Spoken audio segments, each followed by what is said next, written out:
We ain't finished yet. Nephew style. I get a brand new bitch and get a brand new bag. Can't go out too fast. Work too hard just to get like this. Why would a nigga gon' act like that? Man, the shit too sad. Had to go and get the heart away. Man, I almost get my heart away. Gotta eat, won't start today. Cause a nigga ain't got time to waste. Gotta make another bad today. I could really let a tear fall. Still believing that my time is coming. On my knees and then I pray for it. The sun gon' shine after the rainstorm. I've hidden all my pain and never showed as my trials and tribulations get recorded. When I've hidden all my pain up in these verses, I catch a vibe and turn into a poet. I've been traumatized from this paranoia. I got PTSD from this life I've been living. And I ain't crying by the hand life dealt me. I understood I can only play what I'm given. I killed Tato by a headshot. Got nightmares of his blood on. Got a shower and gone, I saw my dog get dropped. Fuck I said to his mom's now. He was cooking dope, got a trap and serve. He was booming them bricks right up out of the kitchen. Was flipping birds and chopping heads off. Won't stop chasing, gotta feather this chicken. You sat us down and touched our heads off. He was hard-headed, no, he didn't wanna listen. I didn't think it all go down bad. Last drop, gotta do one more mission. I couldn't imagine living like how I live. My apartment leased out and still paying rent. So I'm on a mission just to run up a check. Cause I'm having dreams of a white picket fence. I didn't buy a single thing that they sold me. They tried to sell it cause they knew I was broken. They're celebrating, popping bottles of Moe. And now my heart is drifting out to get a brand new bitch and get a brand new bag. I can't go out like that. I'm staying in my lane, but I need to slow down cause life moving too fast. I hope I just don't crash. Don't crack cause it's on my ass. If I pop another Addy and I pull another fold, then a nigga might just not last. That's a whole nother part of me. Look at how you done ended things. Yeah. Don't know what your intentions. Don't know what you even saw in me. Yeah. I'm chasing the bag and I'm still chasing more. Running the racks and I'm selling up dope. Spend time with you, I ain't spending no more. Cause as soon as I wake up, then I gotta go.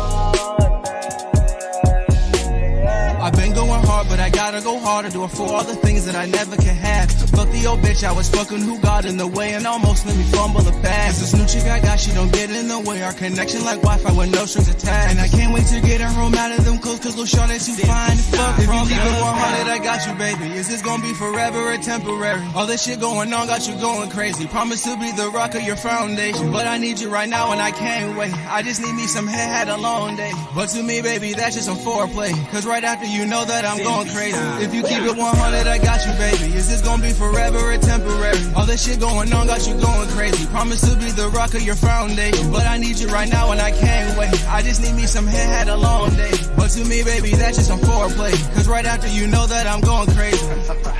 That's a whole nother part of me. Look at how you done ended things. Yeah. Don't know what your intentions. Don't know what you even saw in me. Yeah. I'm chasing the bag and I'm still chasing more. Running the racks and I'm selling up dope. Spend time with you, I ain't spending no more. Cause as soon as I wake up, then I gotta get a brand new bitch and get a brand new bag. Can't go out too fast. Work too hard just to get like this. Why would a nigga gon' act like that? Man, the shit too sad. Had to go and get the heart away. Man, I almost get my heart away. Gotta eat, won't start today.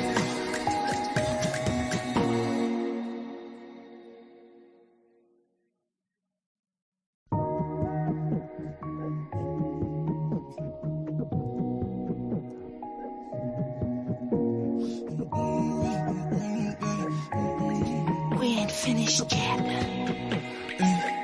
Nephew style. I get a brand new bitch and get a brand new bag. Can't go out too fast. Work too hard just to get like this. Why would a nigga gon' act like that? Man, the shit too sad. Had to go and get the heart away. Man, I almost get my heart away. Gotta eat, won't start today. Cause a nigga ain't got time to waste. Gotta make another bad today. I could really let a tear fall. Still believing that my time is coming. On my knees and then I prayed for it. The sun gon' shine after the rainstorm. I've hidden all my pain and never showed as my trials and tribulations get recorded. When I've hidden all my pain up in these verses, I catch a vibe and turn into a poet. I've been traumatized from this paranoia. I got PTSD from this life I've been living. And I ain't crying by the hand life dealt me. I understood I can only play what I'm given. I killed Tato by a headshot. Got nightmares of his blood on. Got a shower and gone, I saw my dog get dropped. Fuck I said to his mom's now. He was cooking kicking dough, got a trap and serve. We was booming them bricks right up out of the kitchen. Was flipping birds and chopping heads off. Won't stop chasing, gotta feather this chicken. You sat us down and talked our heads off. We was hard-headed, no we didn't wanna listen. I didn't think it all go down bad. Last drop, we gotta do one more mission. I couldn't imagine living like how I live. My apartment leased out and still paying rent. So I'm on a mission just to run up a check. Cause I'm having dreams of a white picket fence. I didn't buy a single thing that they sold me. They tried to sell it cause they knew I was broken. To celebrating, popping bottles of Moe. And now my heart is drifting out to a brand new bitch and get a brand new bag. I can't go out like that. I'm staying in my lane, but I need to slow down cause life moving too fast. I hope I just don't crash. Them crackers on my ass. If I pop another addy and I pull another fold, then a nigga might just not last. That's a whole nother part of me. Look at how you done ended things. Yeah. Don't know what your intentions. Don't know what you even saw in me. Yeah. I'm chasing the bag and I'm still chasing more. Running the rocks, I'm selling up dope. Spend time with you, I ain't spending no more. Cause as soon as I wake up, then I gotta go.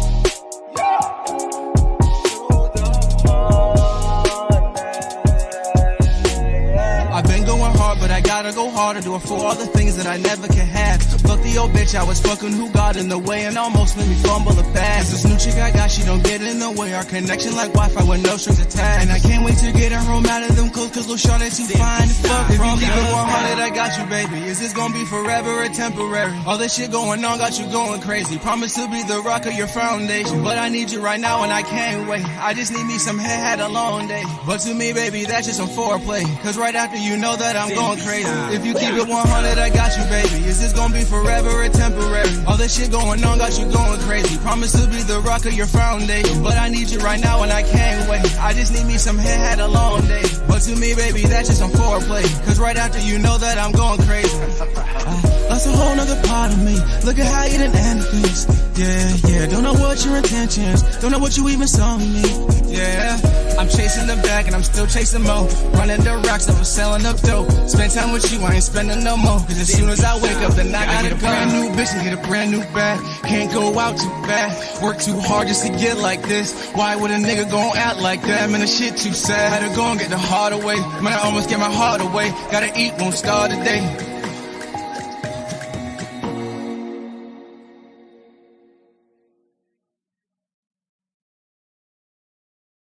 T-minus 30 seconds.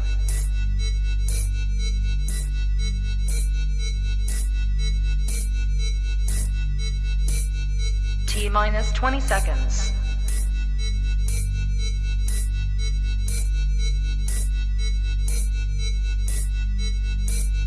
10, 9, 8, 7, 6, 5, 4, 3, 2, 1, 0.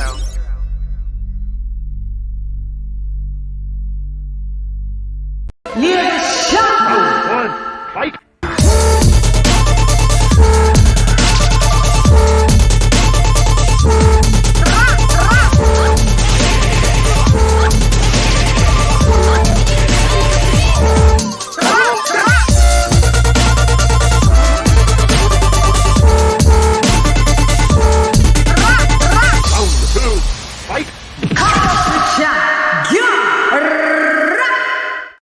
Yo, hey you girl, it's LadyChann and welcome to Come Watch the Shan. It's the weekly wrap-up shiggity show. We're in the Blood Clark Hill building.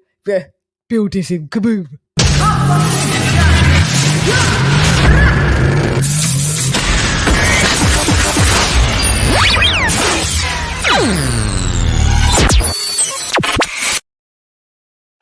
We're in the building.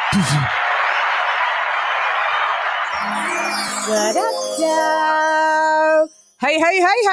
We back, Jack. And that was a track, bars, that I absolutely fell in love with.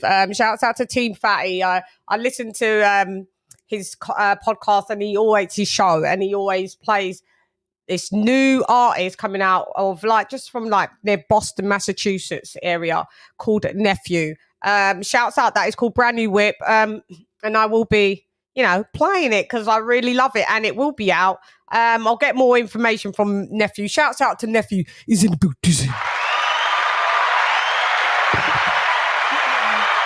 Yeah.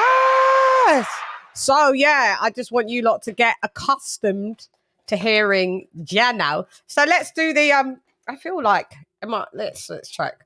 I just have to decide I have to be in the dark today. Okay, so we are going to do the members only roll call. So let's go. We got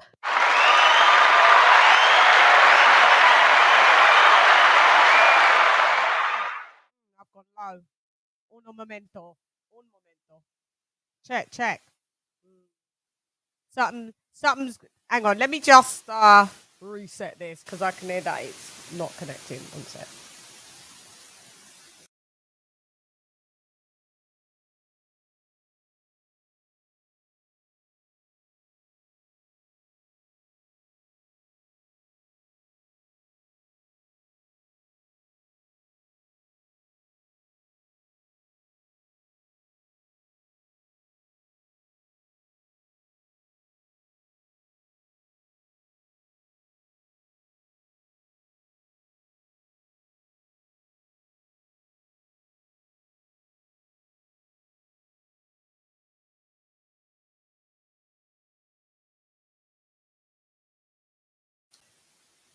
That's it. Could you guys was I muted the whole time?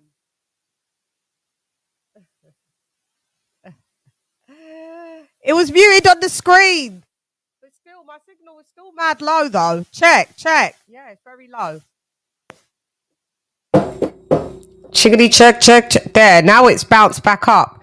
I need to get this sorted. Okay, so I was muted the whole goddamn time. Shouts out to y'all. Oh God. What bit did you hear? Did you hear the intro at all? No. Oh, you did. Okie dokes. Okay, shouts out to Phew. Let's go again, shall we? Un momento, por favor. What I was looking at as am I lit? Sometimes I have to turning down that shit. I was looking at as she is I and I am her. Okay, you can light me up just a little bit more. Just a little bit. All right, let's go now. Leg out. Un momento, por favor. All right, Andrew H. in the booties. Body King Boxing in the booties. Don Juan in the booties. Ben Adams in the booties. Stephen T. in the booties. ERF Boxing in the booties. Mark in the booties. Slim Boxing Commentary in the booties. Mark Niggity Nash in the booties. Dub Brightside in the booties. My Art to the left in the booties. D-Style in the booties. Devil Beats in the booties. Jimmy McClenley in the booties. Ringside Reporter Live in the booties. Lisa Bell's the Queen in the booties. AJL Day in the booties. King TJ in the booties. R.I.P. El Primero, ya tú sabes, en el edificio. Chalo in the booties. Dr. P in the booties. Ricardo, mi hermano, Bars in the booties. King Boxing, what up, LadyChann, in the booties. Pitbull in the booties. Boxing Guy in the booties. Zara in the booties. Sports Heaven in the booties. Don Juani in the booties. Ahmed in the booties. Xander in the booties. Donald Banks DB in the booties. Con Shaunery in the booties. Karma Serene the Queen in the booties. Our money in the booties. If you guys would like to join the member, no, we do have a new member. Zara's just re-upped the membership. Shouts out to you, Zara. Let's go.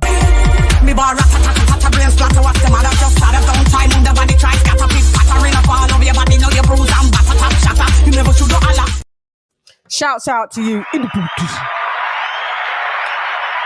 Also, shouts out to Nick Harmer.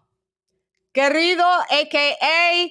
Cariño, a.k.a. Mi Corazón, ya tú sabes, El Campeón, in the position from the Boxing League. He placed last season #1 in the position. Shouts out to Nick Armour. In the position. Shouts out to Champ Ross. In the position. If you guys want to join the Great Prediction League, please hit up Champ Ross, the Prediction League, the Prediction Fantasy League. Hit Champ Ross up via Facebook. Here he is on the chat as well. You know, and sort it out. Email and get involved in the Prediction League, because then you'll be in the position. Some great prizes to win, cash prizes. The WBC belt was on the line and it got won by Nick Armour. In the position.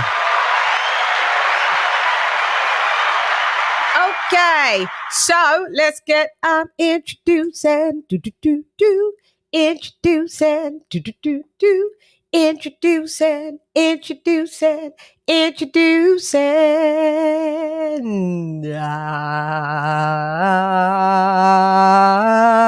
The Shake It Out Baby. Now, no, I'm joking. It's Kenny Kid and AJLD. Ding, ding, ding, Alex. What up, though? What up, Good guys? evening. Hi. What up? Hi. Does my mic sound nice? Chickadee check. I didn't know I was muted. Shani was muted, was she? I know, Chan, it wasn't Shani? long. You muted for like probably 20 seconds. I mean, it wasn't long. Oh, So, okay. God you damn. good. Yeah, I thought, did I do the whole intro muted? It was double. Like, it's giving me technicalities, but yeah, we're in the position. What up, guys? Talk to me nice. What up, Joe? Not much. Not much happened over the weekend. Had his own card. Williams Zepeda got a win, and more or less. And you know, Teofimo is the title stakes made a complete ass out of himself, like we expect. So That's so bad. Williams Zepeda fought. I didn't even know. I didn't even watch any boxing this weekend. I didn't even know. No, didn't even know.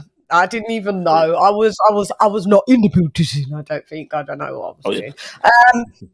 But yeah, I think easy win. He knocked the guy out in 2 rounds. So you know, it is what it was. So, who did he fight? Jaime Arboleda, lightweight contender. I don't really know much about him. I mean, but there was more. I think pretty much a takeover fight. Got rid of him in 2 rounds. Just dropped him with a body shot. I think he dropped him 3 times, and he finally knocked him out to the body in the second, and that was it. So didn't even get any resistance. Shouts out, Kenny Kane. How have you been? I've been fine. You know, I've been watching a bit of the football. I'm going to be watching Arsenal tomorrow in the stadium against Chelsea. But you know, as I said before, it was a quiet weekend for me, boxing wise as well. But I still say you know, 27th of May is going to be massive, absolutely massive for all boxing fans.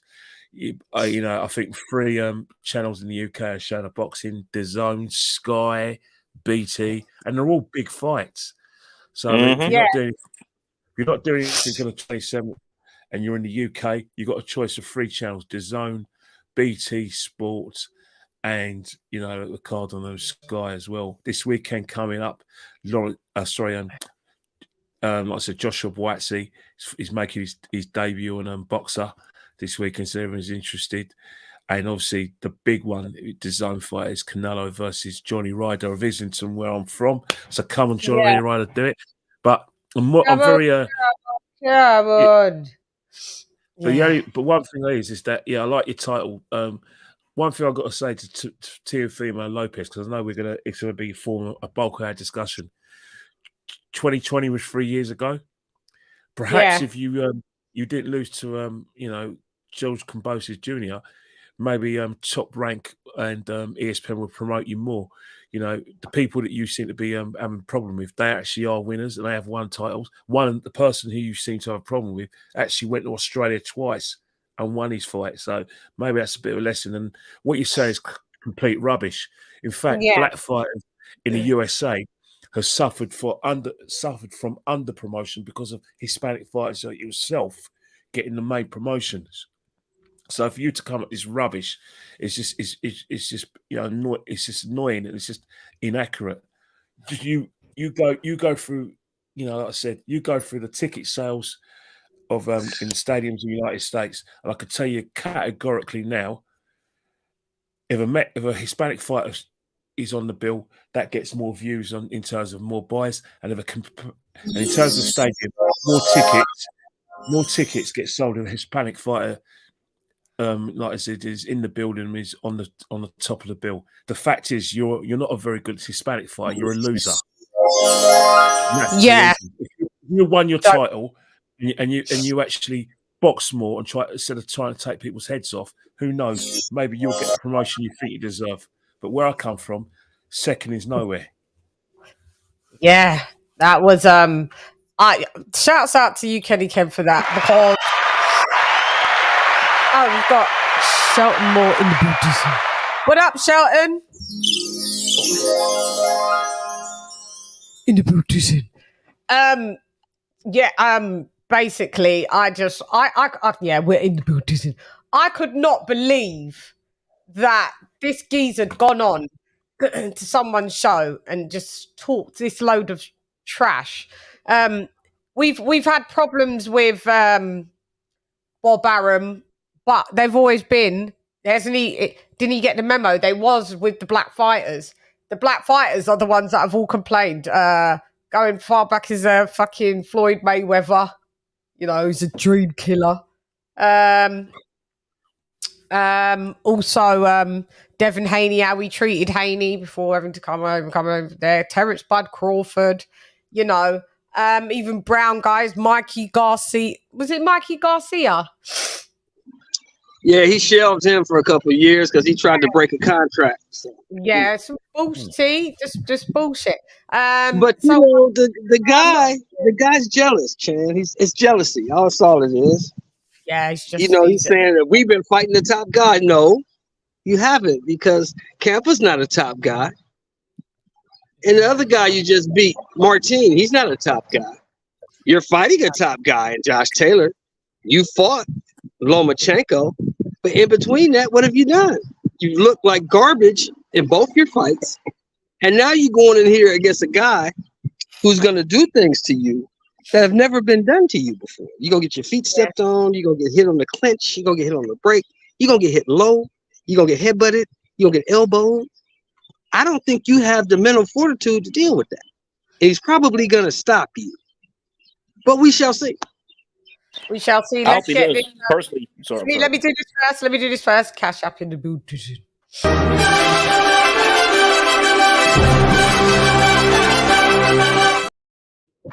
Shouts out to my sister Lisa Bells, the queen in the boot, for sending that $50 on your girl. Thank you for sending that £10.40 on your girl. Massively appreciated, guys. If you would like to donate, let's get these super chats in. Let's make everything look all colourful of the rainbow. Jano, and cash up down at the bottom. It's £, LadyChann. I'm in the UK, so it is pound signs for me. Yeah. So yeah, give me. Love you, Lise. Love you, Chan. You know how I go. So, but yes, yeah. You know these guys. This guy's just jealous. It's all the jealousy coming out. But he got a chance to redeem himself. So we are. Wait, where are we, guys? We are on the week wrap up. Sugar.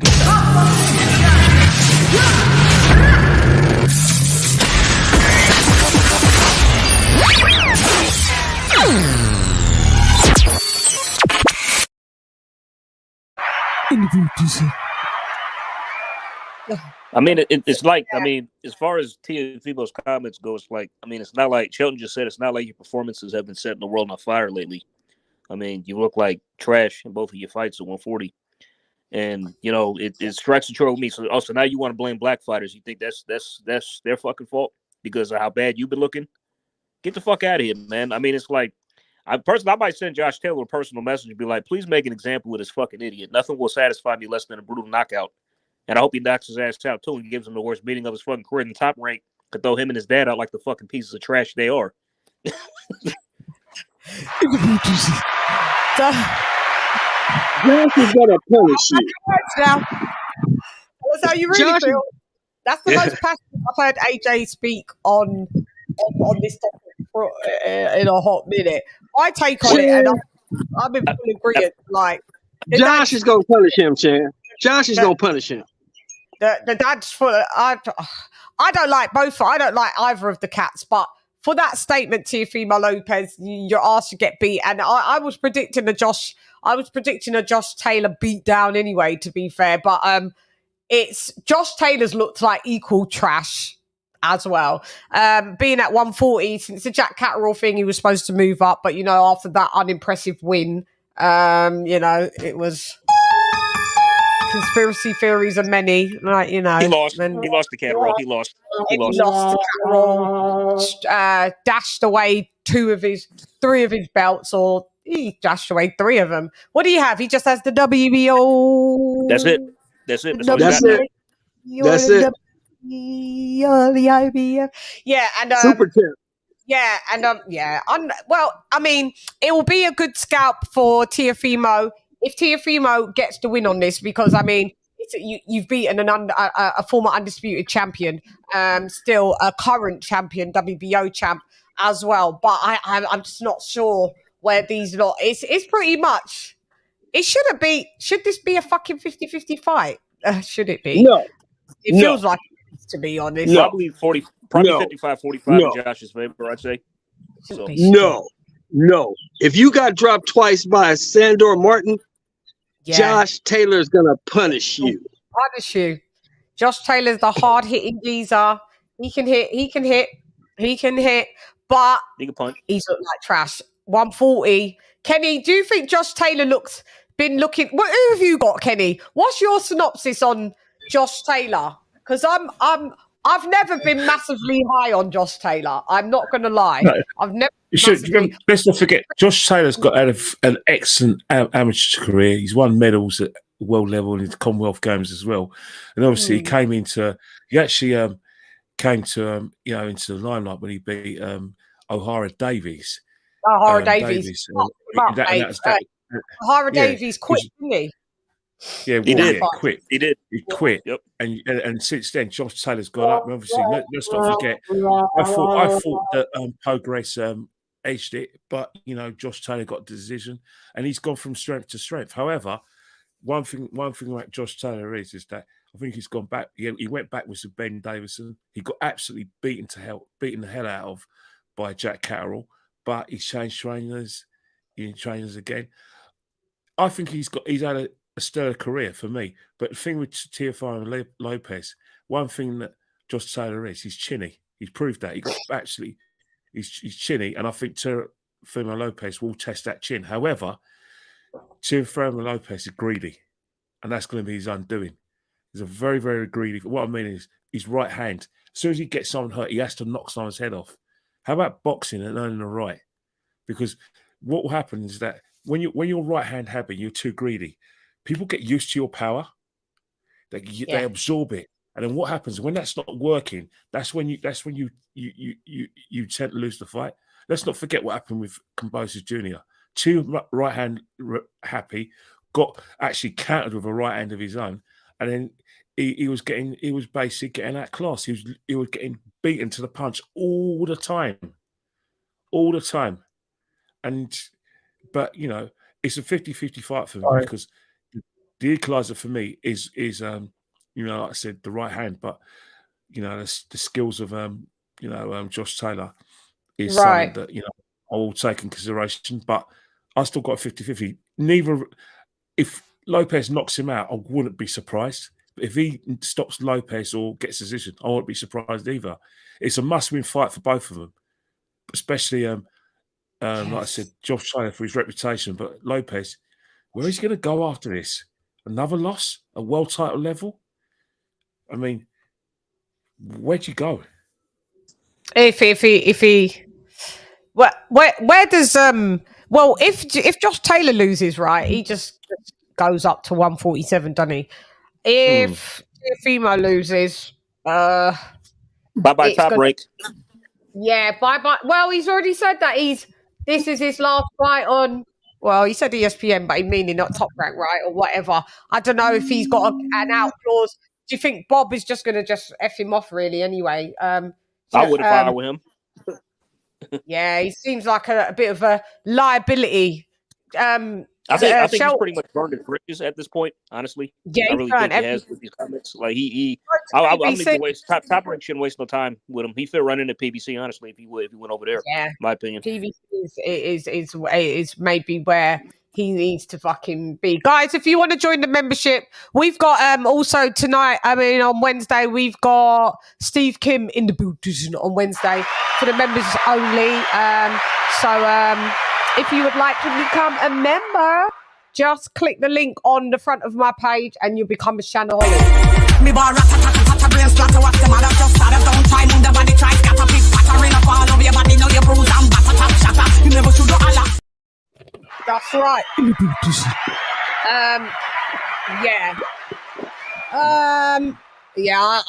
So hearing this little outcry, does this put us not in the bag of liking Teofimo Lopez? Are we overreacting? Because I've seen people going and saying that it's not racist. His dad came out on record to say, My son, he was under a lot of pressure, my son.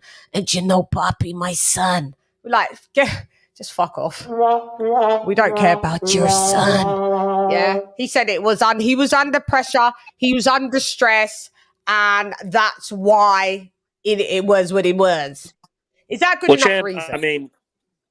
No, it's not, because he's always been an asshole for years. I've never liked Teofimo Lopez ever.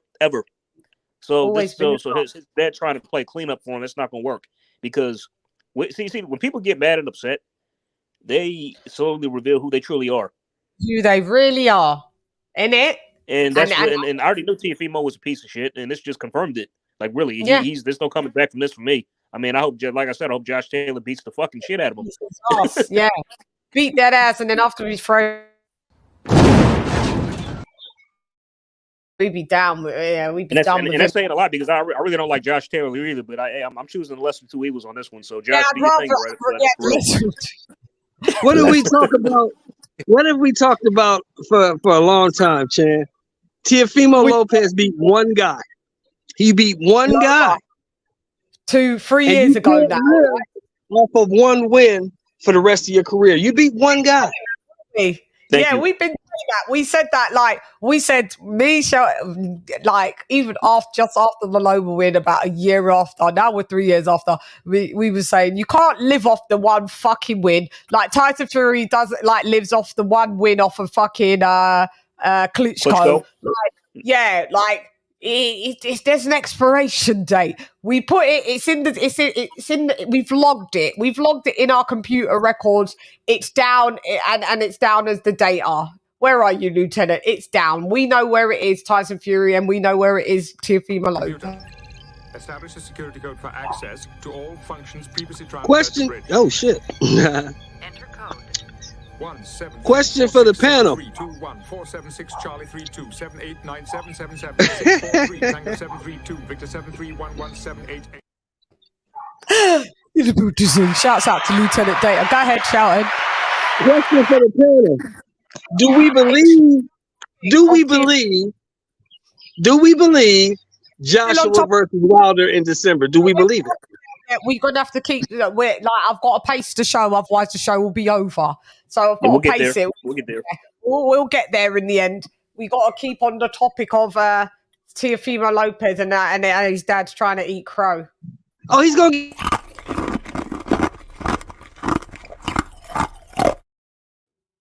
I mean, because CHANN, think about it. It's like before the Teofimo Lopez fight, right? Before he fought Lomachenko, I got an insight into who he really was, and you could kind of just see glimpses of his asshole diva behavior there. It hadn't come to the forefront yet, and I told myself, if he wins this fight, it's gonna be he's gonna get worse.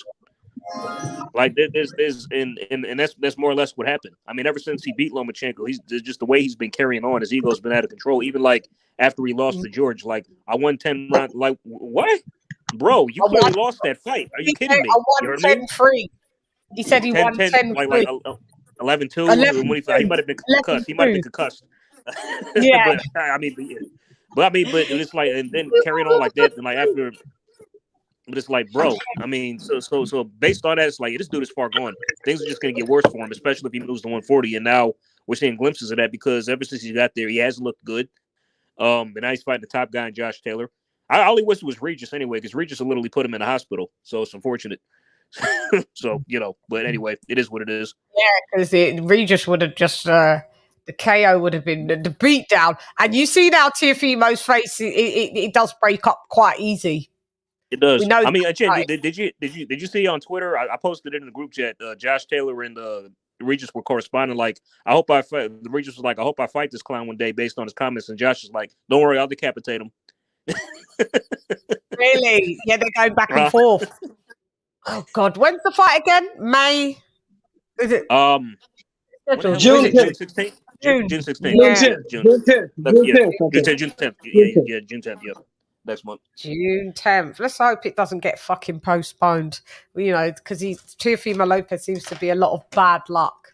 Well, you asked the question earlier, Chad. Where does watch him pull out? Watch Theo pull out during fight week. Where's Lopez go if he loses? If Lopez loses, he fights Ryan Garcia. Oh God. God. I don't think that will. No, Ryan Garcia don't even know where he's coming or going at the minute. We might have to touch on him in a minute, actually. I don't know if he even absolutely. He fired Joe Goosen, Chan, you heard? Oh, did he fire Joe Goosen? Yep. Yeah, he fired Joe Goosen. Yeah, he fired him today. Joe Goosen, man, you fucked him up in that fucking thingy. And then him and Bernard Hopkins came and telling a lie. We wanted the fucking truth. Colonel Jessup, did you order the code red? You don't have to answer that question. I'll answer the question. You want answers? I think I'm entitled. You want answers? I want the truth. You can't handle the truth. He wasn't least though. He wasn't least though. Let me say Listos pe los chingazos. Listos pe los chingazos. Listos pe los chingazos. Let me say this, Chad. Let me say this right quick. It didn't matter if he dug up Eddie Futch from the grave. He wasn't gonna beat that boy. Well, I don't see how. Yeah, I'm good. We'll get on to this Ryan Garcia a bit because and Tank again. There's still a topic a bit, but so there wasn't really much that we could explain about Teofimo Lopez. We put him in a bow, mate. We've wrapped him up. We've absolutely thrown him in the dumpster, told him to get the fuck out. Get the fuck out of here, man. It's my night. Hey, get the fuck out of here because I'm gonna fuck you out right now, motherfucker. Hate it. Anyway, all right, moving onwards. Teofimo, we're done with you. We'll talk a bit more about Teofimo Lopez and that on fight week, where we will be doing rigorous rituals for you to lose. You know, we'll be praying to every god that's accessible for us to pray to, so you can lose and get the beat down of your life and take that racist, nasty lengua out of your mouth, because he's quite fine with the racial appropriation when you want to do your little hip hop dancing and on the skipping ropes and you know, and that's what you're all doing, black music. And then as soon as something happens, you're talking about it's the black people's fight. They can keep their black fighters. Because Chan, like when he said that, what it does, it also creates a toxicity in the work environment because the Top Rank has a lot of black fighters and the prospects. Keyshawn, Jared Anderson, Shushu Carrington, of course Stevenson, Devin Haney. That's like, how are they going to feel about his comments going forward? You know what I mean? They're going to want to beat his ass. That's what they're going to want to fuck. And then like, what if they be like, I don't want this motherfucker on my cards, and we ain't going to be on his cards or whatever. You know what I'm saying? It just creates toxicity. Yeah. I know. We got Mark Nash in the Buddhism. Where are you? I can hear him saying Lisa is exhausted. In the Buddhism. What up,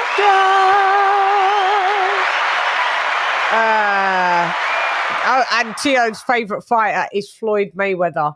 Joke business. Well, don't let Floyd hear what he said. Shit, Floyd talking about signing him.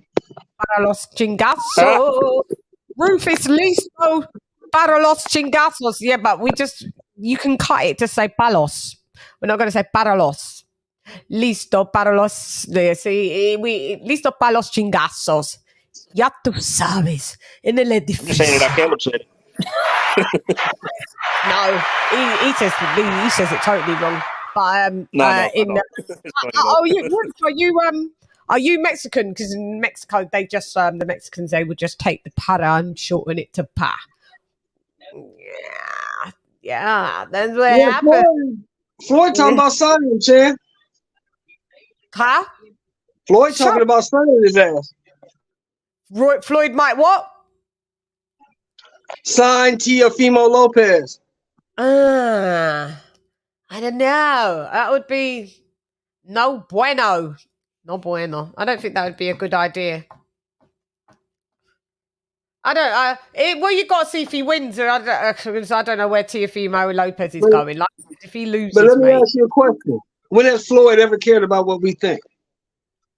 Yeah, he never has, to be honest. And I love you, Floyd, but you've never given two shits. And we might touch on you fighting John Gotti III. Oh God!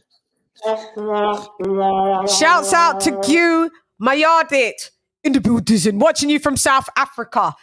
Shouts out in the building. South Sudan, my bad. South Sudan. That is where my friend, shouts out to Ayak, South Sudan. My friend Ayak and the whole Teak family are from South Sudan in the building. Sorry, I thought it said South Africa, my man. Well, prayers up to them, Shan. Prayers up to them because they're going through it right now. Yeah, I'm seeing, the stuff that's going on. God, bits and pieces. I don't tap into the news as much because it's always bad and it just upsets my day. But thoughts and prayers go out to you guys out there in the villages. Yeah, man. Troopers from South Sudan. Sudan. Yeah, so we've finished with Teofimo Lopez. Let's wrap him up. We've off with your head.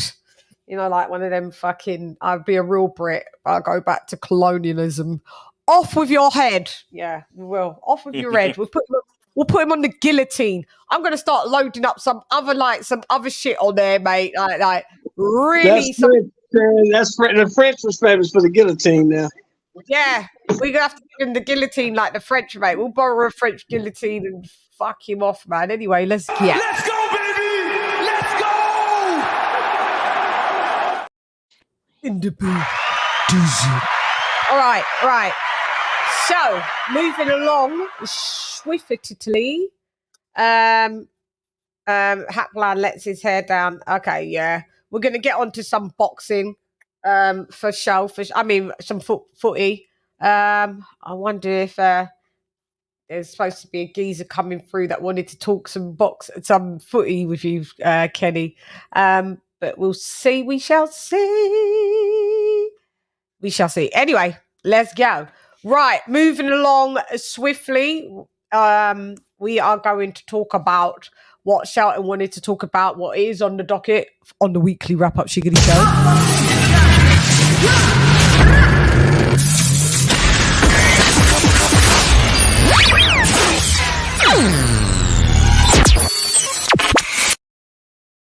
Is Wilder in December. Now listen, I've been a bit adventurous with this one because we all know that this fight has been tried to be had time and time.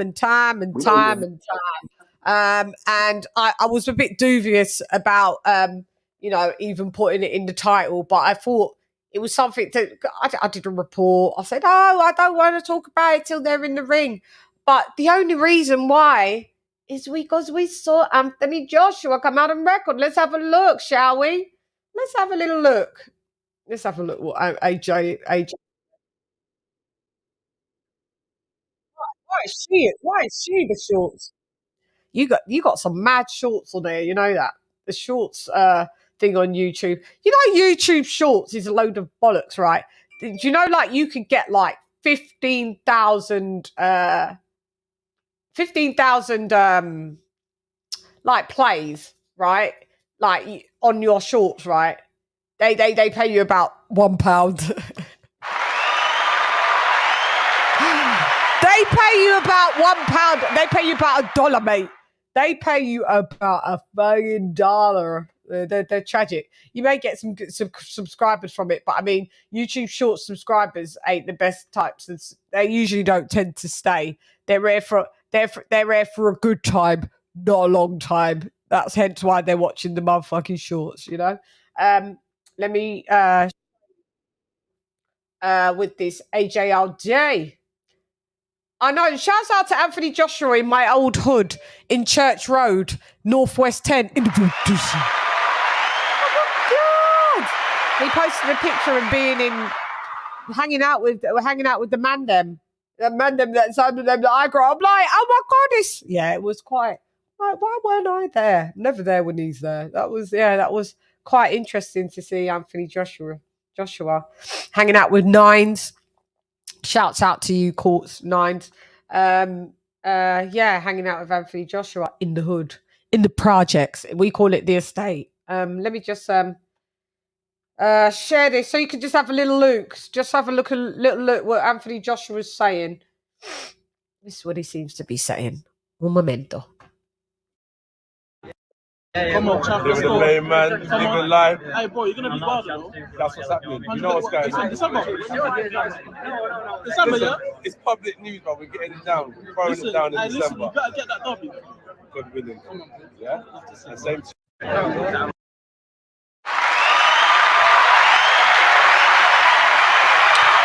It's the only reason why I'm addressing it, to be fair, because Anthony Joshua said, you know, it's public knowledge. I was like, when, Sway? When? But that's pretty much that solidifies it. Well, I don't want to use the word solidifies it. You know, when you mix a bit of concrete, it hasn't set yet, but I think the concrete, we're mixing it. It's in the making. Kenny Ken, what do you think about Anthony Joshua coming out on record, bumping into another fighter and saying X, Y, Z? About Deontay Wilder fight in Saudi, December. He said it's public knowledge now, and it's, you know, it's going to get announced soon.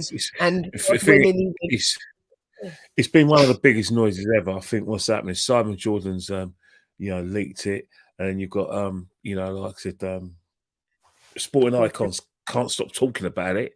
You know the context he has. With boxers. So yeah, I think it's good for boxing. I think we've seen the tournament with the middleweights, super middleweights with that involved George Groves, and he won it. Sorry, he didn't win it. It's actually Callum Smith won it. Get it right. And then you had the cruiserweight thing. I think the heavyweight division's been crying out for it, needs it badly. But as I said before, we wouldn't have had this or even had to talk about it had a certain fighter done his dues and fought Usyk. But now we've got no choice but to force this on, because a certain fighter has got no choice but to avoid it. But as we speak, that certain fighter is causing all sorts of delays and problems and BS. As we speak with that full name tournament, we know who the fighter is anyway. Yeah, we know who he is. But that fighter's going to find out the hard way that boxing will carry on with or without him, and it will most likely carry on without him and thrive. Let's not forget, when he retired, when he was suspended the first time, I was disappointed. I was gutted because I'm a big fan of his. But the heavyweight division thrived peacefully without him. Peacefully. We had some great fights, and then he comes out of retirement, slows the whole thing down again. That's not good for boxing. Not good for boxing. No. You think about it, that obviously people are divided and Deontay Wilder, but people were excited with Anthony Joshua. You know what I mean? In terms of like Israel, big fights, we had things to look forward to. We had Anthony Joshua, selling out arenas. You had Deontay Wilder, going on that run. Regardless of it is, he knocked man out, and we're anticipating the big fights. But Deontay Wilder went for Tyson Fury, and since then the division slowed down. I know. And what do you think, AJ and King Shelmore? Well, I think that AJ kind of confirmed the news, gives an air of optimism about the fight, and it makes me even more hopeful that it'll happen.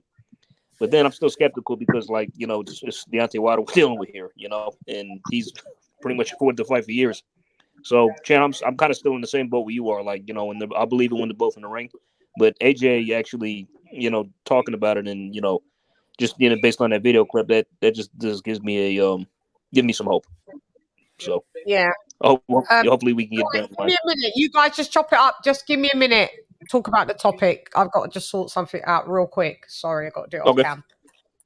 No problem. Sean, what do you think? Yeah, I think I want to see it. You know what I'm saying? The bottom line is where do either one of them have to go? They have nowhere else to go to make some money. You know, nobody wants to see you fight Ruiz again. Nobody really wants to see Wilder and Ruiz, honestly. That's why Ruiz is supposedly in talks with Fury. You know what I'm saying? They're supposed to fight. So the big money fight is still, even 5 years later, Wilder, Joshua. That's the big fight. We all want to see it. And remember, just because you went 3 rounds with fucking Fury, knocked him down 5 times, doesn't mean you're going to do that to Joshua. Exactly. Doesn't mean that. I mean, there's strength and weaknesses in both guys. I mean, like AJ could do things better than Fury and vice versa. It's like, you know, and consider how AJ is kind of like just been getting his box game on. Like, like Wilder may not find it so easy to land that right hand. You know what I mean? And AJ could punch into himself. He's a much bigger puncher than Fury. Let's not forget that.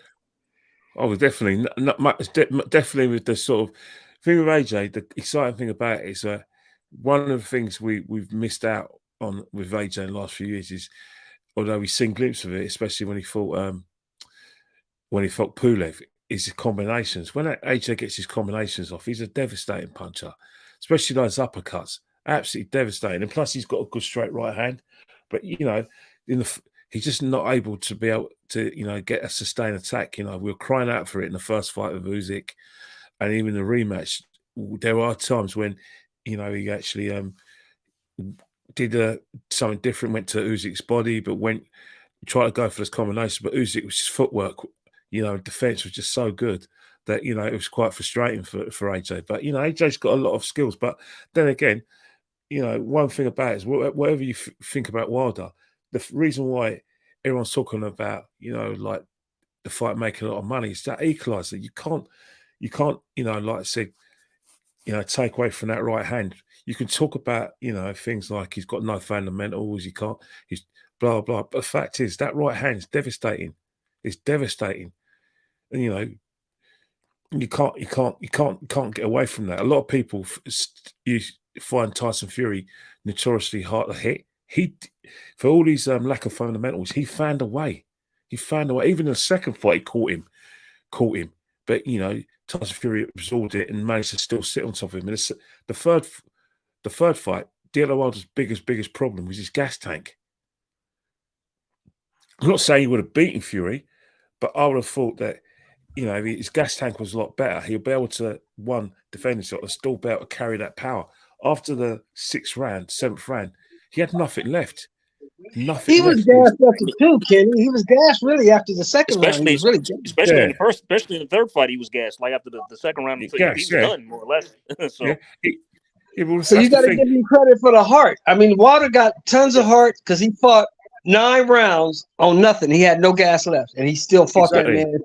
That's true. Like his will pretty much kept him in the fight the whole time, more or less. That's it. Yeah. The thing is with Wilder, it's bad because the thing with Wilder is everybody knows what's coming. It seems like nobody's been able to stop it though. Well, the thing about Wilder, what people tend to like discount. They talk about lack of fundamentals, but Tyson Fury says something really interesting. I know people are going to say, well, Tyson Fury's bigging him up because, you know, it's good that it's good for Tyson Fury's CV that he beat Wilder, and he can say, look, I beat great fighters, and he put Wilder in that category. But Tyson Fury always seems to talk about Deontay Wilder's speed of foot and hand.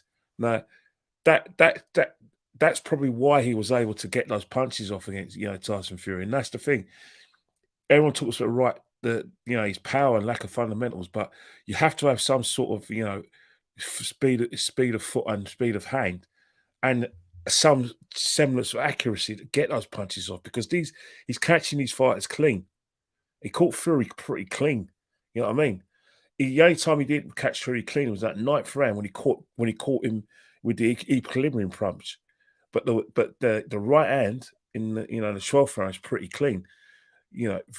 Clean, and then Fury was already down, and he made sure the left hook. How Fury got up with it, I'll never know. But that's one of the things with Wilder. He catches you clean, you're gone, man. You're gone. But that's the key to Wilder. The key to Wilder has always been his speed and his athleticism, because you don't know where the punches are coming from. He's not fundamental, as you said, Kenny. So you don't have no idea where these punches are coming from. And he's quick, and he got power. So he can always catch you. But here's the question I got for you, Kenny and AJ. What happens if he catches AJ clean and AJ gets up? That's a good question. That's an excellent question. But the thing with AJ is that we've seen AJ get up from before, because obviously, he took a bit of a shellacking in that 5th round with Klitschko, where even after he put Klitschko in the 5th round, Klitschko caught him with a left hook, and he was catching the right hand. AJ was already ready to go, and then in the sort of the next round, 6th round, Klitschko caught him with a right hand, and AJ thought about it and thought, you know what? He was a bit concussed. He thought, look, you know what? I'm going to be knocked out here. He did the intelligent thing and went down. He spun himself around and went down on the floor, and he got up, and Klitschko, for some reason, just couldn't get him out of it, because AJ used his strength and everything. The problem is, we won't know until we receive that power. History shows us that if Deontay Wilder does catches you clean, it's going to be a bit of an effort to get up. You have to have some willpower, and all intents and purposes is, a lot of people say that AJ doesn't have that willpower. Now, I don't know if he does, but one thing about AJ, I wouldn't risk it. I would box and try and get Deontay Wilder in a situation where you use your jab and then get those combos off and get, you know what I mean? See if it's tested defense. Throw a bit of your uppercuts. I don't see Deontay Wilder being able to sustain that. Sustain, like the jab, the left hook, then the straight right, and then he's left and right uppercut. I can't see Deontay Wilder sustaining that. But AJ's got to be honest. The situation is that, regardless of what whether you want to, box or not, don't put yourself in the risk of taking that power. What's the point? We've seen it's his equalizer. I personally think that Deontay Wilder catches AJ clean, I think it'd be fight over because of the power and what I've seen before. And it's not because I'm not saying AJ's a bad fighter and all these other fighters are bad fighter.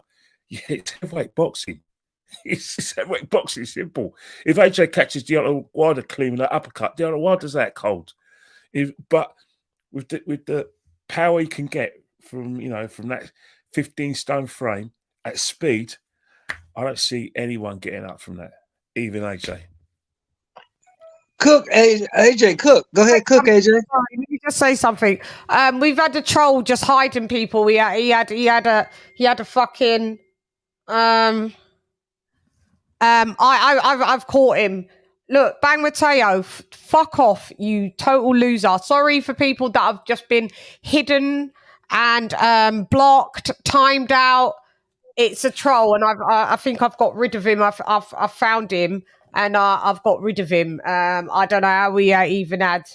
He's for old school, had a wrench, but he was blocked. But he come under another name. These trolls are finding ways to still come back with wrenches. Crazy to disrupt to disrupt your whole show. So it seems okay now. Shouts out. Thank you to Mod. I've got one super mod anyway. So just do your super modding. That's a super mod means she could time out moderators that are fucking acting up, because that's what YouTube's had to do, because you've got moderators that are becoming trolls. So now we can upgrade. We can have a super moderator that can time out the normal moderators. Yeah, because we've got idiots that just do things like this. So sorry, you managed to disrupt the show for a little bit, for a little minute, Bang Mateo. But get a grip, get a life, you fucking stalking loser. Yeah, I hit him a long time ago. He just always these people are boring. He's a Fury fanboy, and Yeah, he's bored. He's bored. Yeah. Go ahead, cook, AJ. Cook on that. Cook on that. Go ahead. Well, honestly, how Kenny put it is exactly, for the most part, what I was thinking. It's honestly, I see it at this point, a true 50-50 fight with both guys, and either guy can knock each other out if they land the right shot.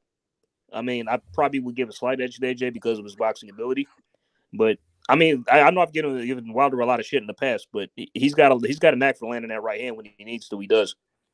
So, I mean, and knowing that, it's like, yeah, man, it's a pick 'em fight, man. If it happens, still room for AJ to win, though, of course. But yeah. I'm So Kenny Ken, sorry, because I was trying to sort this out. I did hear bits of it. Was you saying that AJ shouldn't be taking this fight? Do you think it's well? No, listen, AJ should be taking this fight. AJ should be taking this fight because simple reason, this fight, could be a way back into heavyweight title shot. So he should take the fight. And another thing as well, it's still a big fight.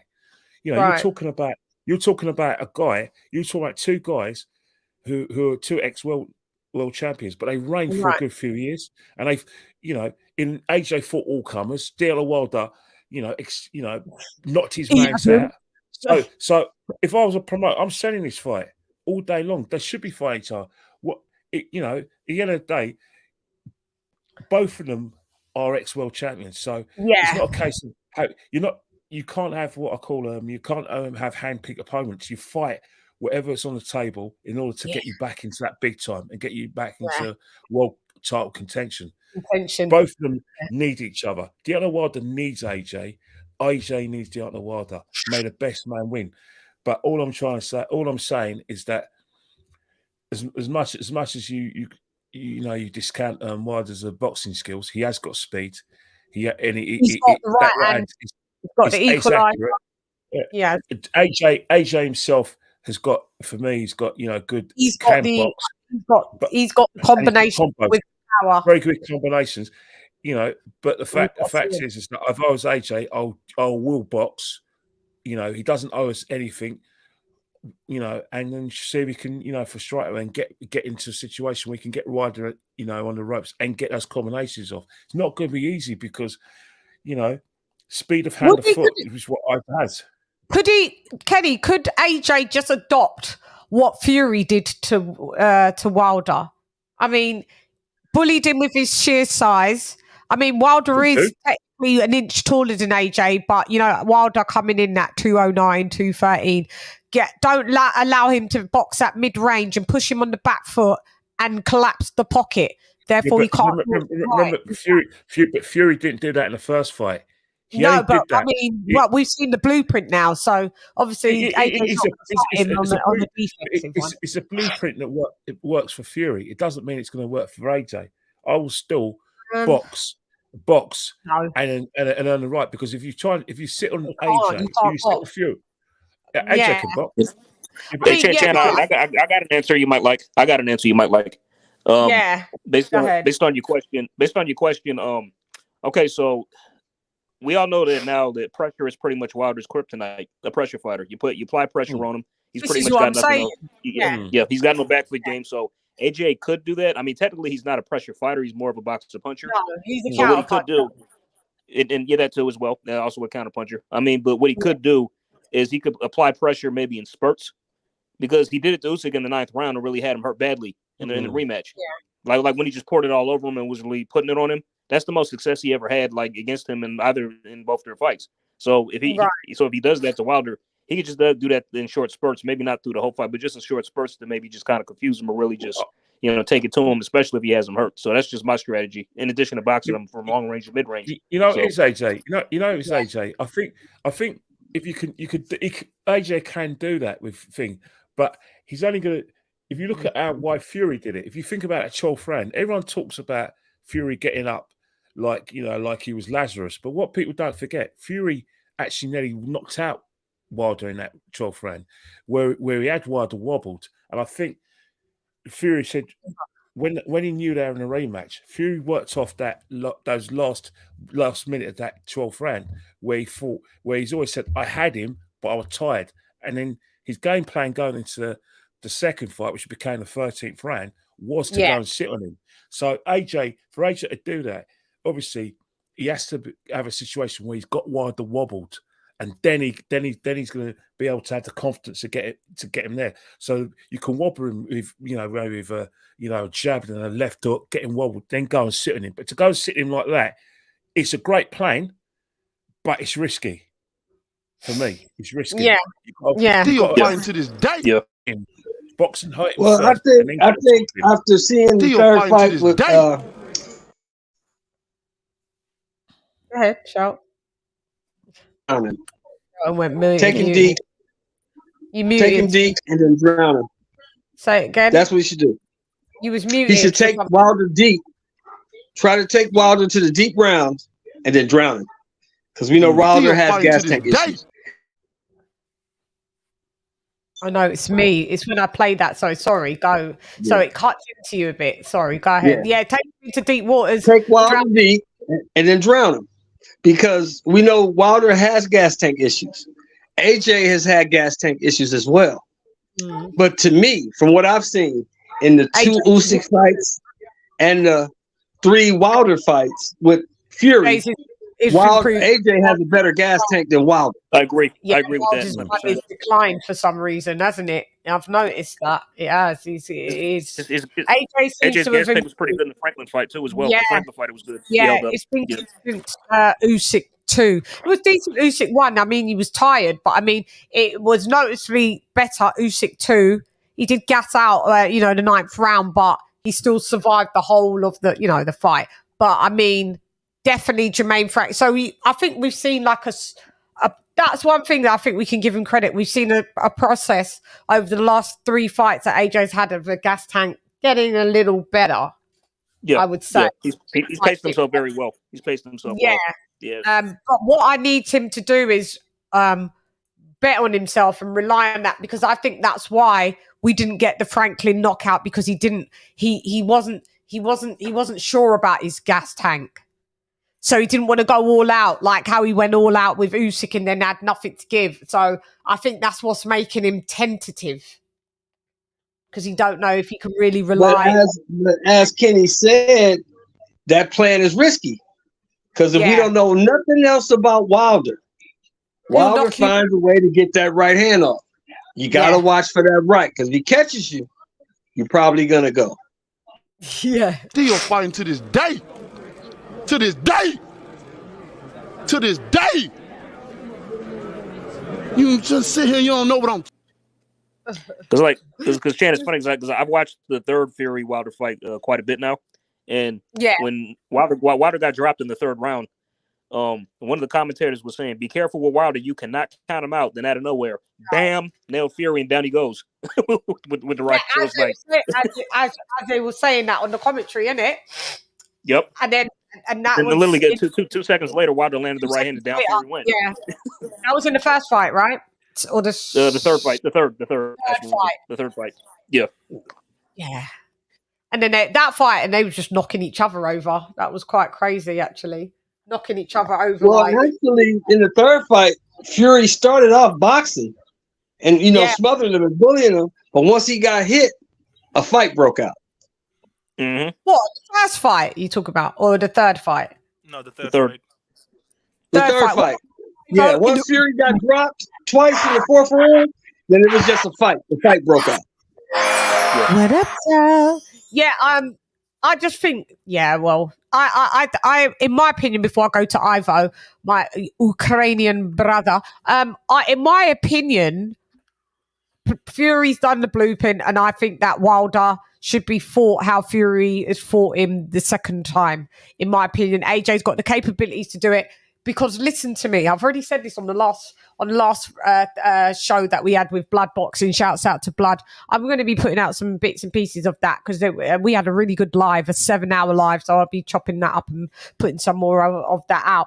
But the danger zone for AJ is that AJ is a mid-range fighter, and that's where Wilder gets his shot off at mid-range.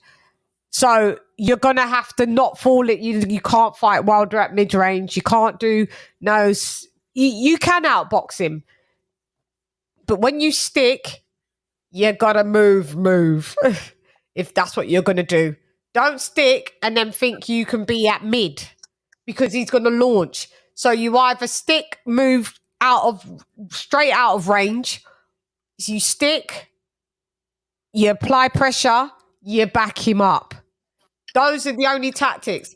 If AJ fights Deontay Wilder at mid-range, he's getting the right landed on him. Remember I told you, and I don't know if he goes down. I don't know if he goes down and doesn't get up. I don't know if he goes down and sleeps. I don't know if, do you know what I mean? We don't know, and we're trying not to know.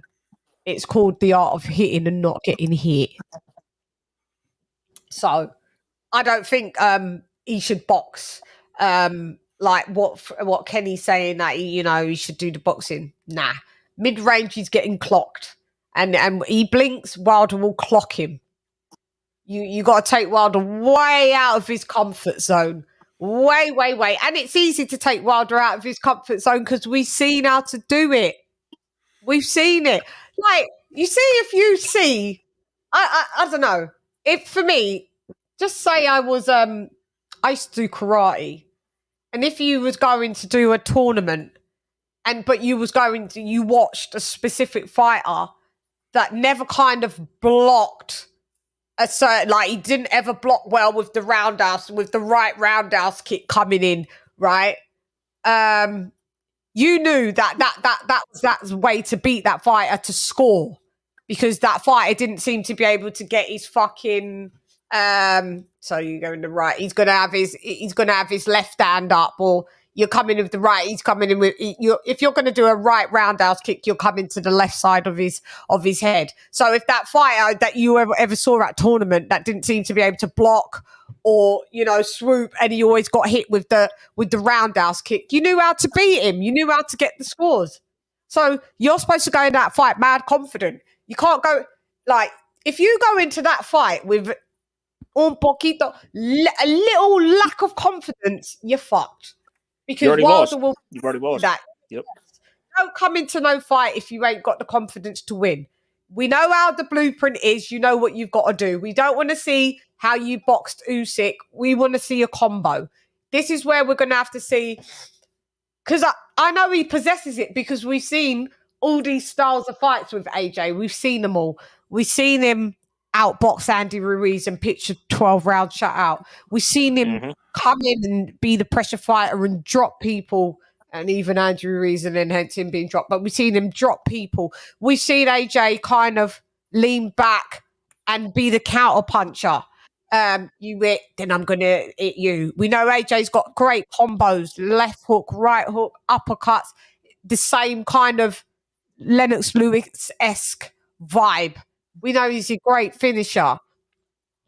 So we know he's had all of these tools in his arsenal because we've absolutely seen them in every fight. Unfortunately, we ain't seen Wilder do nothing no different except for when it's Malik Scott in the backyard. And then when it gets to the fucking fight, he returns back to type. Do you know what I mean? So I can't even say that he's all-rounded. So what I'm saying is, AJ's just you've got the confidence. It's like, you've got everything to beat this guy. You've got one set of tools that will beat him, let alone the 4 different sets that you possess. So you got to go in there confident.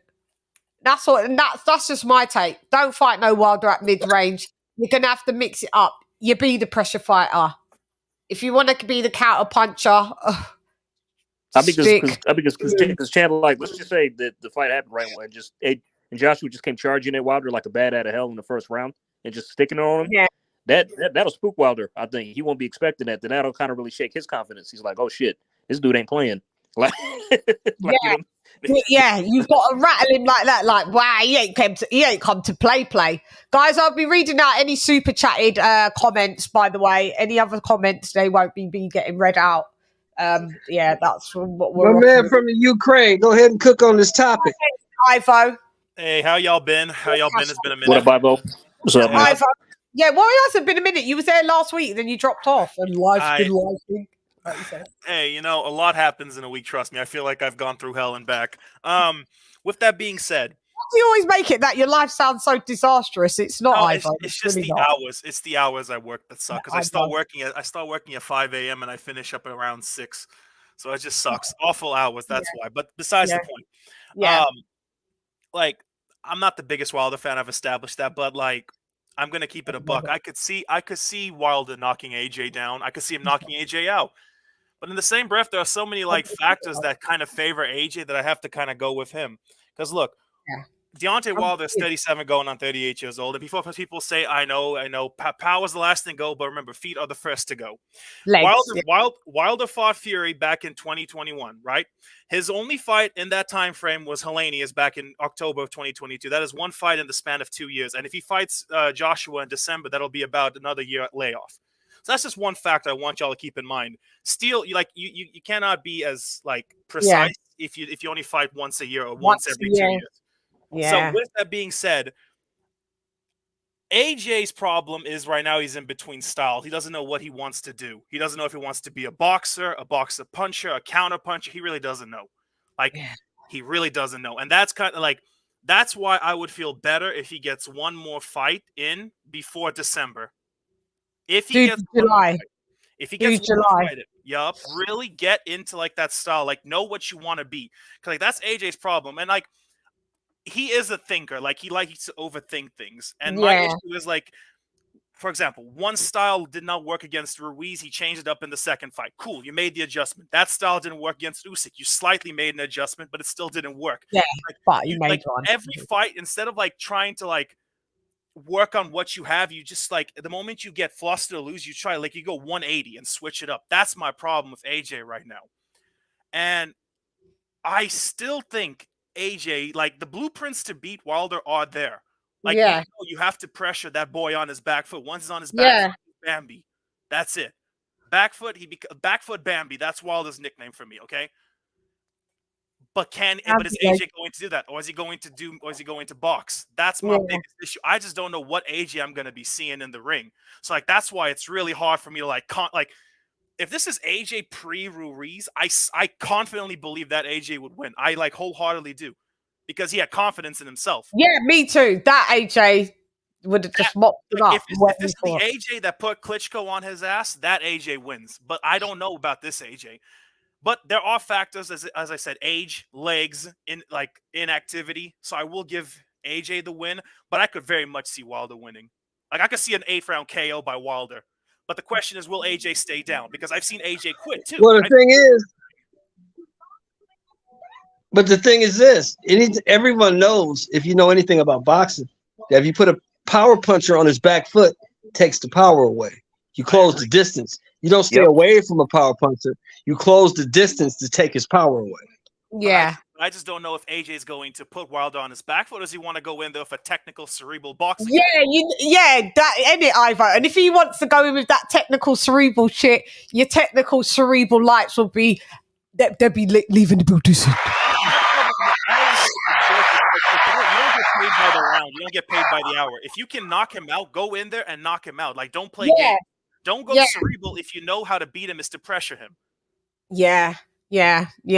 So again, it's very hard. Like, I'm not confident in AJ, and I just cannot stand Wilder's fans. So it's like it's very hard to have a pick right now. We've got the only bomb squad geezer that I like him in life is Eric Jones. The only geezer that I like from Bomb Squad, official Bomb Squad. What up, Eric? Don't get me wrong. Don't get me wrong though. Let's keep it all the way a buck now. Wilder's good for boxing. Wilder brings excitement. Yeah. People want to see him fight. You know what I'm saying? It's just his fans. Like my man said, his fans is what turn everybody off. If they want to compare Wilder to Ali and Holmes, wait a second. you're not those guys, bro. You're nowhere near those guys. Shelton, do you I mean, remember when they used Shelton to is- call him the I mean, second coming of George sorry. Foreman? I remember people used to call him the second coming of George Foreman. They used to call him like the hardest puncher in boxing history. Come on, I man. You're remember not all those guys. You're not built like that, Wilder. You're not built like that, bro. That's why I mean, because if I could just interject just for a quick second, sorry. Sheldon, you I just want can. to touch on what you said. Wilder is good for boxing. Like, I heard want to Shelton believe that. the other day on a panel, and I thought Shelton had bumped his head and gone mad. And I tried to then look at it through Shelton's eyes, but go ahead, AJ. No, for sure. I mean, because this is a guy who literally held the WBC title hostage for 5 years and killed Undisputed several times. So, like, that's a guy who's good for boxing. I mean, it's exciting. I'm not doubting that. But at the same time, it's like, I can't really wave my flag for a guy who's done stuff like that, knowingly did it, and try to blame the other guy and act like it's his fault. And, of course, his fans fall in line and believe whatever he says. So no, but you gotta admit he brings excitement to the game and he brings controversy. He does that. That's good for the sport. That keeps the sport. That keeps the sport in people's mindsets. You know what I mean? I get it, and I can say there's bits of Wilder that we can have it, but Shelton. The bad outweighs the good. When we was going through the storm of the glove gate, was you saying that he was good for boxing? No, you weren't. We wanted him out. If I may, I actually agree with Shelton to some extent. Remember when the talks for AJ versus Wilder were like the big thing? There were a lot of people that like that era of like 2017, 2018, around the same time where we wanted Terrence Crawford versus Errol Spence. But again, that's a different kettle and fish. Oh God. Yeah, that's a different fish. But like, you remember those conversations, bro? Everyone was galvanized. The hype was real, and I remember that time frame. Like that, in that regard, yes. Like Wilder versus AJ back then, that was the biggest shit ever. I remember those. Yeah, then it was good though. But after a while, what happened? It turned into not being good. But that's what I'm talking about, Chan. I'm talking about that time when it was galvanizing the sport and people wanted to see the heavyweight division. I ain't talking about after all the whining and the excuses, because you know me, Chan, I don't take excuses from nobody. No, don't make no fucking excuses. You got your ass kicked, you got your ass kicked. That's what happened. Your ass kicked. I mean, I think Wilder's exciting to have in the division when if we just had them all doing consistent fights. Wilder, AJ, Fury, Usyk, Ruiz, Wilder, Pulev, Dylan White, whatever, Wilder White, stuff like that. It would be fun. Then you would say Wilder adds a nice little dynamic to the heavyweights. But it's just fact that when it has to be Wilder and AJ and Wilder and White, the battle of the DWs. It just never got off. He's always stalled up shit. Kenny, do you think Deontay Wilder? What do you think? Because I think Kenny thinks he's good for boxing, and I'm not saying. I'm saying Deontay Wilder leave if any boxer leave if you're going to hold up belts or if you're not going to play the proper way. But if you are, I'll welcome you with open hands, open arms. But what do you think that Wilder? Does he play a very pivotal part of the heavyweight division? Look, you're only going to play a pivotal part of the heavyweight division if you're holding the title. Simple as that. People, because simple reason is that fans want to watch world title fights. At the moment, he's the back of the queue because he's lost his fights. But, whether you like it or not, everyone talks about what Wilder's doing. Well, we're saying the same thing about Tyson Fury. The fact is that we got to deal with Tyson Fury because he's the WBC champion. So when you're WBC champion, if the road to undisputed is going through fighters like Deontay Wilder, when AJ had those, AJ had cut, was it 3 belts he had to go through Wilder. The same for Usyk. The fact is that whether they're good for boxing or not, if there's a possibility of an undisputed fight, it is good for boxing. But in terms of their characters, you know, I'm neutral on it, because at the end of the day, I want to see undisputed fights. I want to see world title fights. But right now, he needs boxing more than boxing needs him, because he hasn't got a title. He hasn't got a belt. The same thing will happen to Tyson Fury. No fighter's undisputed. I think Tyson Fury may lose the fight. He might lose it, and then he's got to be back the queue, trying to see, you know, whether he can, you know, either they're going to keep the place warm for him, get a rematch, or he's got to work his way up. But when you hold the belts, you know, whether you're good for boxing or not, if everyone wants undisputed, you've got to deal with those guys.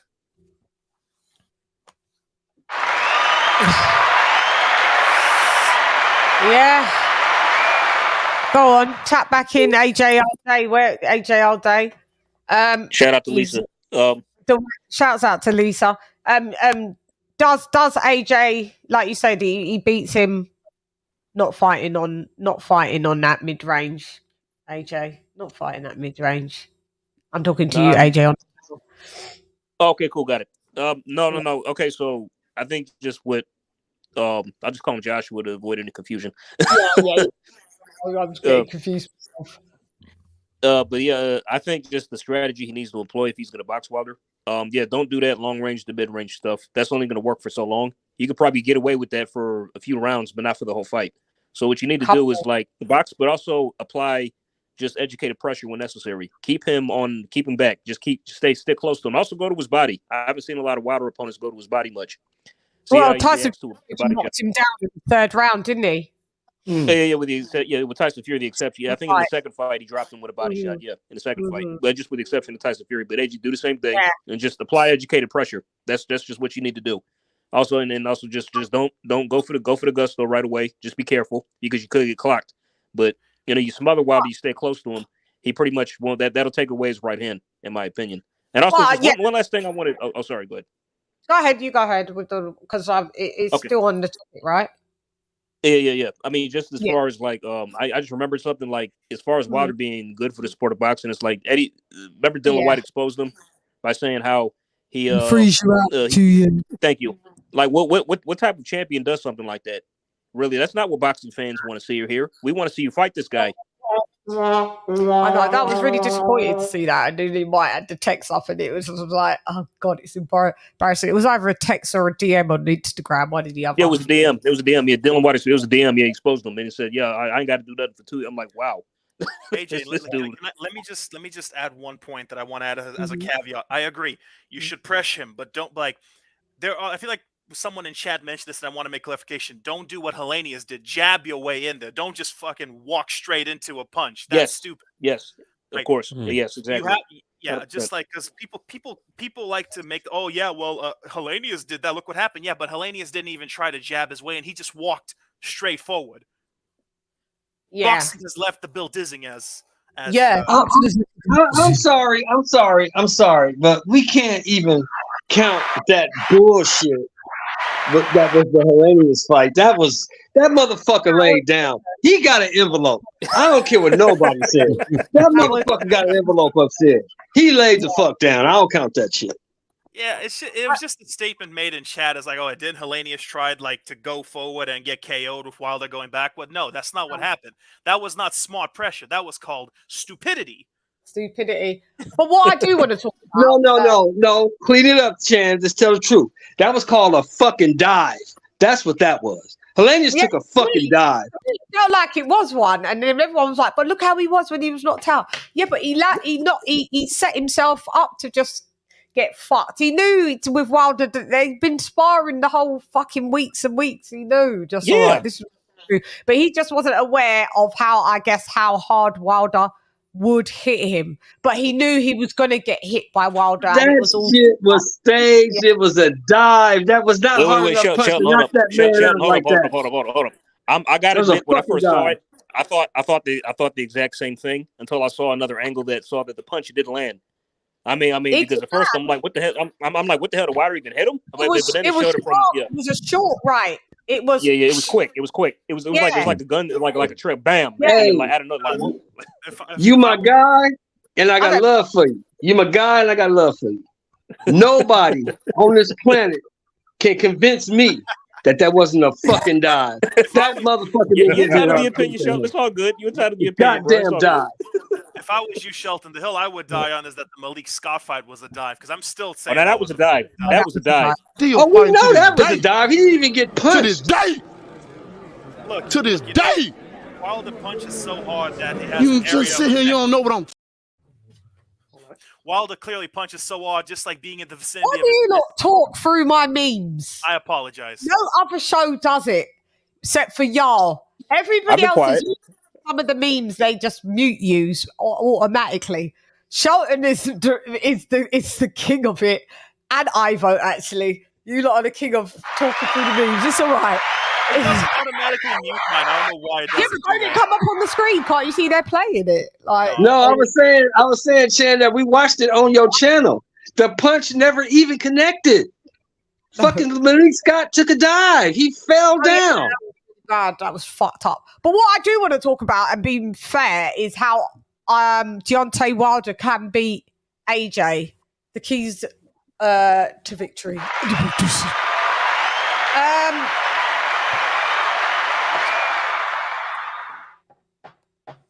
The only bits that I could think that what Wilder could do would be what Shelton said that AJ should do to Wilder with taking him to deep waters. Now, if no, I'm of the contrary difference of that. Maybe if Wilder, hasn't knocked him out in the 7 rounds, we know, even though his gas tank has got better, we know that if Wilder can keep AJ mentally busy, or thinking, because when you're thinking, am I going to get hit? Is he going to hit me? He's going to hit me with this fight. And you've got to be on your P's and Q's. That's very draining. So AJ could mentally get frustrated, mentally drained, and start to fatigue as time goes on. And I think if Wilder keeps AJ guessing like that and comes with some good feints, and see how AJ reacts and just keeps him literally in a state of panic of getting the right launched on him. Get him drained, get him tired by round, we've seen it, 9. Get AJ tired, 8, 9, 10. And then AJ makes a mistake, steps into mid-range. Then you knock him out. Because we've seen it. Wilder can carry his power late, so yeah, he's always, he can carry he's his power always dangerous. We know, yeah. So that would be. I think honestly, he's gonna have to time Joshua and just maybe catch him slip. Maybe when he makes a mistake, because that right, it's fast. It's really quick. Right. He got speed, he got accuracy, and he got power. Yeah, speed, accuracy, and power. Yeah, I agree. But the thing is, Wilder AJ has to have the Evander Holyfield mentality. Either you gonna knock me out, or I'm gonna knock you out. But somebody get knocked out. Hated it. Yeah, someone's fucking going down, mate. And this fight, it's not going the distance. So how confident are we of this fight happening? How confident are we? I'm at 50% at the moment, I'd say. I'm at 50. I'm actually around 70%. I actually think it will happen, only because what a Wild has other options. Fight Ruiz for a couple of pennies and go walk into another ass whooping from Fury, or cash out, essentially. Yeah. And okay, so Wilder, just let's play devil's advocate. Wilder loses. We'll do it for the other side as well. If AJ loses, Wilder loses. Is this a cash out? He goes, and we won't see Wilder again in boxing. He fights Nagano after this, if he loses. For the super cash out. Well, I think the Ngannou fight, is it going to garner him any? Is it really going to garner him any bigger money than what the Saudis are willing to fucking pay? To be fair. Actually, I heard as an MMA fan, I heard some news that Ngannou has something lined up for Pride, so I don't think that's going to happen. Okay, fair enough. Well, then in that case, retirement. In that case, if he loses, so yeah. If Anthony Joshua loses, is it retirement or is it Fury, because he's still got Fury Oh, to boy. fight. So there's Oh, still boy. one big fight left. Well, There's if still the, Fury. if the rumors are to be believed, Fury's supposed to fight Usyk, as Yeah, part but of I mean, yeah, but I mean that's a fight in the UK that people still want to see Anthony Joshua fight Tyson Fury. It doesn't matter if listen over here. It doesn't matter if Anthony Joshua comes off 5 back-to-back losses consecutively, back to back. They still want to see him fight Fury. We still want to know who's better out of them two. It doesn't matter.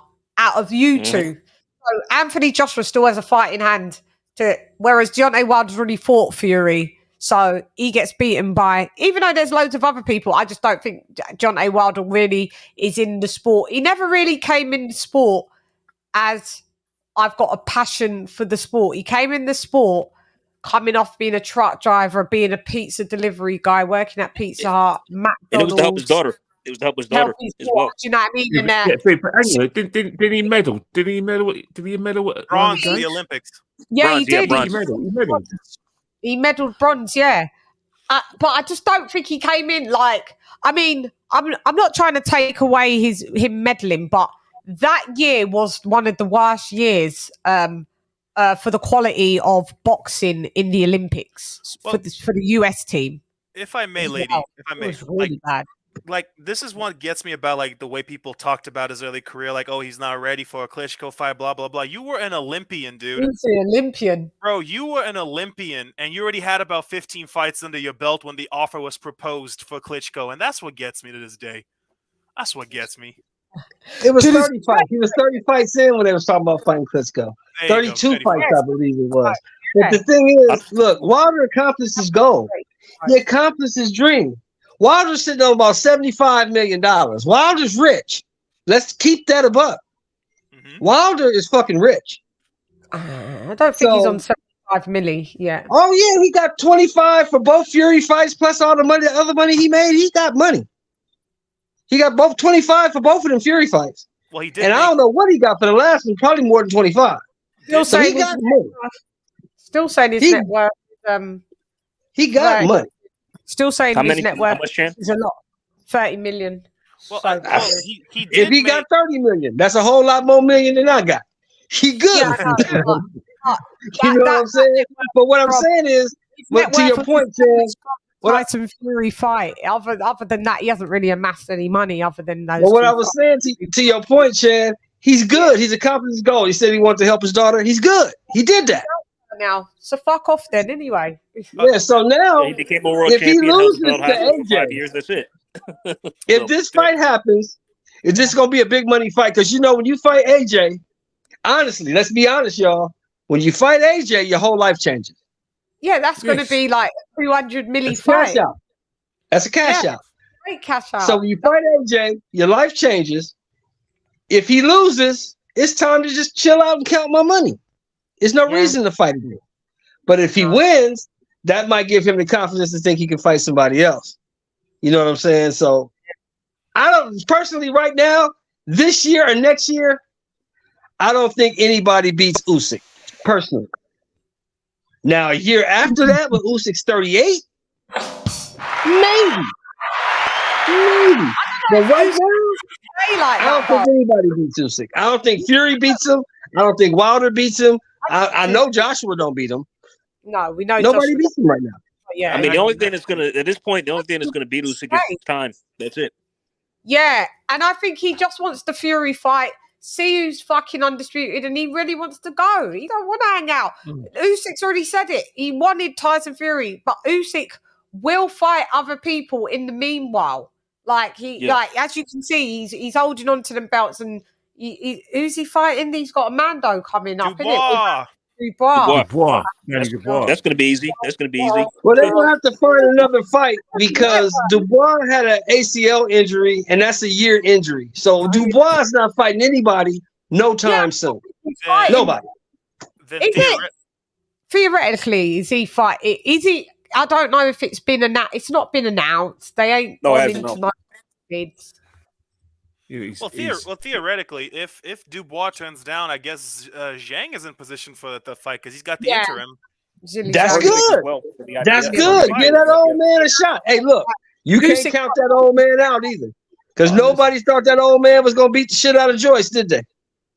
No, but that guy is not. That Zhang poses like very minimal threat to Alexander Usyk. I'll tell you that. Yeah, but give him his shot though. The man said he wanted a shot. He said, "I'm old. I'm 39 years old. I train hard and I'm dedicated. I want my title shot. Get that man his shot." Well, the good news is that would be a very entertaining fight. Two southpaws is always fun to watch. Yeah, southpaw. I just thought about that for Two real. southpaws, yep. Both southpaws, yeah. But Yeah. Hergovic is in the mix too with the IBF. Hergovic as well. So Joyce, both Olympians, one a golden. Let me ask this question. I gotta ask the whole panel this. How many of you guys had your mouths gaped open when Zhang went in there and beat the shit out of Joyce? not me actually. I assumed Joyce was going to win because I think we all did. I thought he was going to stop him, but again, Joyce never fought a southpaw. I thought he was going to go distance. same. I mean, I'd have my mouth open, but I was surprised he put a beating on Joe like that. Yeah, I was surprised that Joe got beat down like that. I was, but hindsight is 20/20, guys. All of us are very quite accomplished people in the sport of boxing, knowing what we know. Looking back on it, with Joe Joyce's style, of course he was going to get beat the fuck down. Yes. The biggest. What did I tell? But Chan, we talked about the week of the fight, and you asked me who I had. What did I tell you? Yeah, you said you said Zhang. Yeah, I got the Big Bang. I think the Big Bang gonna catch him. And he's just like he's gonna catch him, and it was a bad style matchup. Do you think Kenny Ken that style matchup? Now looking at hindsight in being 20/20, Kenny Ken, we know that Joe Joyce don't move his head off the line. And we know that we underestimated Zhang, Kenny Ken, because you weren't here on that. Actually, I was sick, so we couldn't really do that. I did catch up with the rest of the lads. One thing is that, the clues were there because, we all think he beat Hergovic in last summer. I thought he won. I think majority of people in boxing thought he beat Hergovic, and how to this day Hergovic got the decision. It's still shocking. It still shocks I'll me never know, Kenny. I'll never know. I'm struggling. Soon I was watching it abroad, and I was thinking, this didn't happen. This can't be happening. This, he must have got it wrong. How he won, you will never know. So there were signs there that he is a very good fighter. But in terms of like the Joe Joyce thing, he just couldn't miss with that left hand, could he? It wasn't exactly. It was straight as well. But then again, when you fight with your face, so's got to give. You pride yourself in having an iron jaw. You know what I mean? Everyone in boxing who've got iron jaws, eventually their iron jaw gets tested and they end up on the floor. It doesn't matter what weight you are. You're going down on the floor. I'll go as far as saying this. Like, as far as the rematch, I don't want Joe to do it. I don't like his chances. What's honestly, happening with that? Is he exercised it then? He said he does. He said he's in no rush to do it. If you check, it was an article published by Fight Hub. I think it was one of those articles, and they mentioned that Joyce verbatim from his mouth. He's not. I don't think he's going to exercise it immediately. So what's he going to do then? What is he waiting for? Probably just the tune-up fight to get back in the winners listen, bracket. if you've got to have a tune-up for Zhang, I don't hear nothing more about his potential world fucking level. Chan, do you think he'll win a rematch though? Do you think Joe will win the second rematch? You're going into a straight back-to-back go straight in. Anthony Joshua did it. There's only 5 people in history that did it. One of them was fucking Floyd Patterson, Muhammad Ali, Anthony Joshua, and another fighter. Listen, you're supposed to. Do you think he'll win? Do you think he'll win? By the way, won, and they won. By the way, that was the thing. But here's the thing, Chan. You got to ask yourself this question. You got to ask yourself this question, Chan. Are a lot of these guys built like AJ? AJ might be built a little different than these dudes. Yeah. But remember, Shelton, AJ's the mentally weak one. He's the one that fucking does everything that's adverse to being mentally weak. But all that shit is hype. That's just hyperbole. How can you be mentally weak when you're a 2-time unified champion and you fought all your mandatories? That makes no sense. Do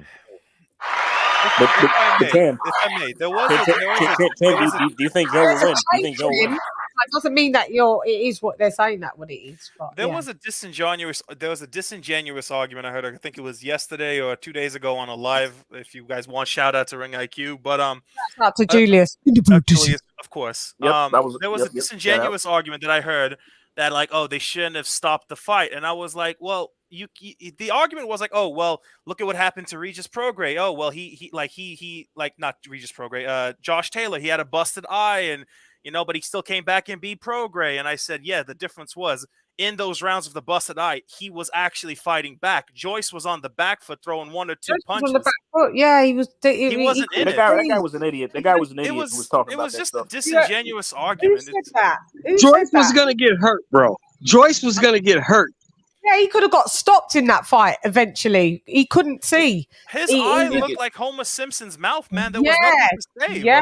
It was bad. Yeah, we had a wide assembly video. It's on Julius's live yesterday, and one of them was talking shit like that. I was watching a bit of the live yesterday, but I think I was in and out of a bit of sleep.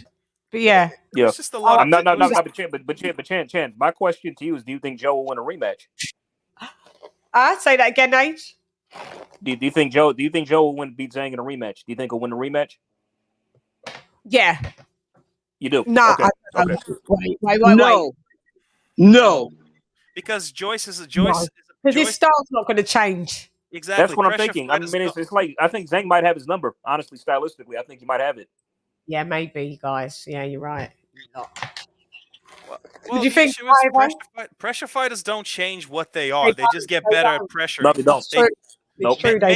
Maybe Joyce will add a jab into his approach, but like otherwise, like you're not gonna like pressure fighters, unlike boxers, like pure boxers, they have a really tough time adapting. They're not adaptable. Yeah, they're not adaptable like that. You're right. He don't move his head, Chan. He don't move his fucking head. Well, he also don't move his legs either. So yeah, he doesn't. He just doesn't move. He just is like he lost weight. And he was still slow as molasses, and he lost weight. And I want people to stop saying because he lost weight is the reason why he lost. No, that's not the reason. His head went off the line. It didn't matter if he come in heavy. It didn't matter if he was light as a fucking cream puff. He was still, with your head staying on the line, you are food for someone like Zhang. That's just the end of it. There was also another thing that should be mentioned is like I feel like people are quick to like throw him in the dumpster and like even though he lost, like don't get it wrong, not every heavyweight is going to do that to him. No, not everyone beats him. Exactly. It's like the issue is like his hype is the like. Funny enough, this is verbatim. His problem is this like his hype, quote unquote hype, is the same hype that Fury got. Fury beat Wilder. He's the second coming of Muhammad Ali. Joyce beat Parker. Parker, who was like arguably one of the sweetest, like when I say sweetest, I mean like just like he's not known for being a very aggressive anything. No, Mr. Polite, Mr. Polite. Yeah, Mr. Polite. You beat Mr. Polite, and now you wash AJ, you wash everyone. You're the second coming of freaking Foreman. It's like people need to slow down with like basing everything off of one fight. This is why I like AJ because he's consistently fighting people. Like he's consistently fighting good people. The reason we like Zhang is because Zhang shows up no matter who the opponent is. Zhang shows up. He coming to fight. So you better be ready to fight. Because if you don't fight Zhang, he's going to knock your ass out. Yeah. We underestimated him, mate. We did. We underestimated him. And but also I did speak to we'll give you a formal statement, but I did speak to because I saw that did we put, you know, when we did the top 25, did we put top 25 top 20 heavyweights, my bad, we talked about Kubrat Pulev in there, but we didn't have him in there, did we have him in there yet? No, we didn't put him. No, we didn't. On Sporting Icons is he did like they was doing like a top 25 and he didn't make it in there for the reason being that people said that he'd retired. They thought he'd retired, and I don't think he was I don't know, maybe in the full sanctioning bodies. I'm not sure. AJ, do me a favor, check if Kubrat Pulev is in any of the IBFs, even the like 43. Okay, I'm on it. Please, Tar. I'm checking now. Yeah, Tar. Isn't he like 43, Chan? He's 40. I want to say 42, 43. Yeah, you might be right. 43, 42. Listos pe los chingazos. Listos pe He los needs to chingazos. retire. He's too fucking old. Well, I spoke to his trainer earlier today, Ivan Carson, and I asked him because on Sporting Icons, people saying that Pulev is possibly retired, and Ivan said no, he's not retired. But stand by, we'll get a formal statement. He needs to retire because he's too goddamn old. Well, remember, Chan, I got it. Chan, I found it. I pulled it up. Vladimir was active. Okay, so go ahead, AJ. What is it saying? All right, he's not in the ring top 10 currently. He's nowhere to be found. The IBF rankings, he's not there either. Let's see. WBO. Let's see. Nope, not there either. WBC, he's not there either. And WBA is not there either. He's nowhere. So but let me tell you, I did say that he's not retired though. I guess he's not paying his sanctioning fees, and but there's bits more. I guess he's got to get the right fight. He needs to. He's too goddamn old. Yeah, maybe. How old is he, AJ? Is he 43? Isn't he 42, 43? 42. Carlos Takam is older than he is, I think. So Carlos Takam's 43, right? Yeah, and I think Cooper has 41. But see, Taka was still sparking dudes, though. Taka was still knocking dudes out. There's 41, 42 max. Yeah, 41, Taka. 42 max. So. Yeah, but it's Kubrat Pulev. Like, listen, we would like. There's still fights that you'd be entertained to still watch Kubrat Pulev in. Pulev versus Wilder, Pulev versus Ruiz, Pulev versus Fury, Pulev versus Usyk. He's only got like 3. The man has only got like 3 losses. That's all he's got. He's not a lot. His first one, Klitschko. Second one, AJ, and he was the last one to Derek Chisora. Derek Chisora, yeah. And I'm honestly not sure that that fight was close. That fight was so close. I had it edged to Derek Chisora, but I think I gave Derek Chisora that that I'm willing you to win round. Well, yeah, but that was razor close though. Still. Yeah, but is that whole motherfucker retired yet? If anything, he's quasi-retired. Chisora's not retired. He's funny enough, he's not retired yet. He's got more money than everybody. He got more money than everybody else. He needs to retire. I mean, he's also got more losses than Gabe Rosado, and Rosado retired. So, like, dude, just do it. Yeah, Rosado said, "Fuck it, I got my ass kicked out. I'm out, bro. I'm out, bro. Like, no, good thing. Gabe Rosado's got like 18 losses. Yeah. Rosado needed to retire. Okay, and by that, Chisora's like got about 13 or 12. But goddamn, but look at it, fellas. Look at it, fellas and Lady Chan. Rosado is paid. Rosado got money. So was Derek Chisora. Well, but I would also say this. Not gonna lie. Look at those 13 losses that Chisora had. Those were wars he went into, man. Yeah, Derek Chisora's tore up from the floor up. Listen, he's got a lot of mileage on that clock. And Derek Chisora's body, I know for a minute, it's shattered to pieces. You know, I knew it from when I saw him in the Fury fight. He had 1 round in him. The first round. And that was the game plan, by the way. The game plan was... But he gave it all he had, Chan. He gave it all he had. I think they said, you can only try your best for 1 round, and that is it. Do you know that, Kenny? That was the game plan for Derek Chisora against Tyson Fury. They knew he only had 1 round in him, and then after round 1, if he did... Because he's got hip problems, knee problems. Derek Chisora is beaten to pieces. His body's just... Look, 60,000 people, 60,000 boxing fans paid for that, so shake his hand. Shake his hand. Say that, Kenny. Kenny, say that again for the people in the back. They didn't hear you. 60,000 boxing fans paid to watch that. Shake his hand, mate. But you can't stand him, though. I shake his hand because, if you continually con the British public and get away with it, I shake your hand, mate. I shake your hand. Look, it's not conning the British public if the British public was willfully complicit. God damn, Kenny. Why you gonna be so cruel, Kenny? as far as I'm concerned, you know, how many times your banks tells you don't give someone your PIN number, and you keep on giving them your PIN number, and the guy keeps on getting away with it. The guy who gets away with it deserves a medal.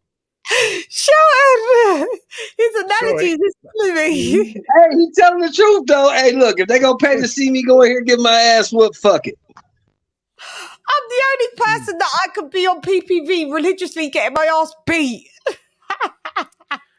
And you know what? I even forgot about pay-per-view. I actually forgot about pay-per-view. I only got towards the 60,000 fans paid. It's pay-per-view as well. And you know how much ringside costs at British fights as well? Over about, probably the cheapest ones are $1,000. And the most expensive is about $7 or $8 Yeah. So I was paid $7 or $8 and part of that money went to Derek Chisora, a guy who's lost 13 fights. Yeah. As I said, you lose one fight in boxing, your career's over. He loses 13. As I said, what can I say? And he's still getting paid. And he's still getting paid. And that's why I respect the hell out of the British public as opposed to the American public. Y'all will ride and die with these men who have 15, 20 losses. The moment you look human in American boxing, you are labeled as a hype job, as a bum, as everything known to man. Yeah, I'm just saying, Derek Chisora, if Derek Chisora was American, they'd be putting that boy on undercards. He'd never be headlining over here. Let me tell you that much. But look, let's look at what my man just said. Ryan Garcia, everybody on this panel knew Ryan Garcia was gonna get his ass kicked. Yo. Everybody knew it. Yeah, we did. Yeah. I thought I know. I just had to stick with it on fight night because But Chan, I changed my mind. I changed my mind. My show, AJ. This is what I did. I was like, Ryan Garcia. He's too big for Tank. He's going to knock him out. He'll stop Tank. Then I changed it. And I was like, Ryan Garcia is going to go the distance with Tank, but he's going to beat Tank. And then I saw the weigh-in, and I was like, oh my god, look how gaunt he is. I was like, oh yeah, but he gets to rehydrate. But then I forgot there was a cap on his hydration. The next day when I saw him and I was doing the fight, I was like, guys, well, I'm just going to stick with it. Then I said, if he comes out in his first round, and he come out in the first round and he looks ill, I went, he's getting knocked out. Then he got dropped. Look, that dude, let's be honest. Let's be honest. Right quick. Go ahead, AJ. I mean, it's just, in hindsight, Ryan's a fucking moron. I mean, him agreeing to all this bullshit. You know what I mean? It's like, how you going to, I just can't, AJ, that didn't have shit to do with it. Ryan ain't fought shit. I know. But I'm just saying at the same time, shit. He ain't fought shit. He ain't beat shit. And you put him in there with a guy who can actually fight, you're going to get what you get. That dude can't fight. He's not very good.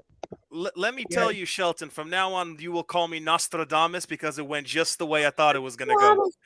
Because this is exactly what I knew was going to happen because Ryan's inexperienced. What did I say was going to happen? Oh, first couple of rounds, Tank's a slow starter. Ryan's going to come in there. He's going to feel blood like, oh yeah, I'm putting him on it back, and he's going to walk into something that was seen from Jupiter. And that's exactly what happened in the second round. Boy pushed something that wasn't there and got sent straight to heaven. Got on his ass, then got back up, and then for the rest of the fight, he forgot how to box. It was downhill from there. Give him credit for that. He did get up. Give him credit for that. He is a tough motherfucker. But he can't fight because he ain't fought shit and he ain't beat shit. You can't put a guy like that in with an experienced guy who's fought some guys. No matter if we don't like Tank or not, Tank done fought some guys. But here's why Ryan Garcia ain't fought shit. But here's why you can't make that argument, because Ryan Garcia has 23 fights in your career. So you see, I get it, 23 bums, whatever. But the fact of the matter still remains. You were in the ring 23 times as a professional. You should have at least picked up the fundamentals of something close resembling them. I saw Ryan Garcia cross his feet looking like a ballerina dancer. You should have at least picked up some kind of fundamentals. That dude didn't pick up shit. He can't fight. He's not very good. And if he goes to 40, he's going to get sparked. Yeah. I believe so. Look, you see, that's the problem. Look, if you stay at 140, you're gonna get your ass beat because it's a heavy division. You cannot make 135, so you're kind of stuck as the greatest 136 pounder of all time. I mean, What's got me laughing is after this one, everybody's putting Tank on their pound for pound list. no, That's what's did you hilarious hear to me me. struggle, like trying to draw from? Yeah, I heard you. I heard you. Yeah, but see, Tank did what he's supposed to do. Look, I boxed. I think Kenny boxed. If you ever been in the ring, a trainer has told you, if you got a guy in here with you who doesn't belong in here with you, you get him the fuck out of here.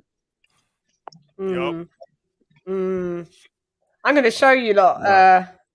I've just posted it. Hey, Chan. Then let's get to some football. Hey, just before I go, one of the things with Ryan Garcia last week, the fact that the guy was Let me put you crouching up down. Yeah, go ahead. And then go into some football because you do need someone's asked you about the football. Shouts out to Dr. P. Just give him an update. Yeah, one of the things with Ryan Garcia, the guy was crouching down and look at your body, man, and just timing it and just think, right, boom, this guy's left me a whole left side. Let me just go bang, got him. The guy felt the punch, thought about it, and went, shit, I don't no more. And that's why people like Ruiz said he quit, but Ruiz, everyone quits. He said AJ He sounded quit, drunk, didn't he? Yeah. Ruiz just says stuff, doesn't he? Everyone quit. I think you know when you hear Ruiz, I think he quit. I think he's quit. That's his catchphrase. His middle name. I think he quit. Yeah, that's all he knows to talk about. But in terms of football, in terms of football, I don't really want to talk about it because as an Arsenal fan, we were leading the time. We're coming to talk about it. Got to do it, love. Yeah, the thing about it is we were at the beginning of the month. It's the beginning of last month. We were 8 points ahead. With Man City had a game in hand, but it was in our hands. If we had won all our games and lost against Man City, we won the league title by 2 points. Now we've dropped points, lost to City. It's City's title, so there isn't much to talk about. Man City are going to win the title. They're going to win they're going for the treble. Then the Champions League semi-final against Real Madrid and the FA Cup final against Man United. Arsenal need snookers. They need Man City to drop points and Arsenal to keep winning. But Arsenal got no confidence whatsoever. We're playing your team, Chelsea, tomorrow at the Emirates Stadium. I'm going to be there. Yeah. Chelsea haven't won. Chelsea have lost their last 5 games. I know. The coincidence is Frank Lampard. Frank Lampard Jr. Was your interim manager. He's managed to do something that I thought was impossible for an interim manager, which is lose his first 5 games. But, he still manages to nick a living. I mean, had it not been for his dad or Harry Redknapp being his uncle, he wouldn't be getting all these big jobs. It's, as I said before, I don't know about what the equivalent is like in America, but there's some guys. Harry Kewell, there people as well, Kenny. Harry Kewell. No, Harry Redknapp is his uncle. That's it. Big Frank. But Frank Lampard, great player, but when it comes to management, he reminds me of this. The guy or girl who crap at football. Yeah, I don't crap at football, but no, but you know what I mean. The guy. Yeah. You know when you're in the school football team, right? Only good players are allowed to play. Right? My bad. Yeah, but you have one situation where there'll be one guy or girl who'll say to mum and dad, please let me play. So the mum and dad will go and buy them the shin pads, the nice boots, the kit, and they look $1 million. You get them out, you get them to kick a ball, they can't even kick the ball 2 yards. That's Frank Lampard when it comes to management. He's not ready for these big jobs he keeps getting, but he gets them because he's a Chelsea legend. But one thing I would ask our American friends to watch out for next week: Champions League semi-finals, AC Milan and Internazionale, and Real Madrid, Man City. I think the winners out of Real Madrid, Man City are going to go on to win the Champions League. So that's the game. But if you want me to put my money on it, I'll say Real Madrid are going to be playing AC Milan in the final. June the 10th. So if any of you guys are doing anything, it's going to be Saturday, June the 10th.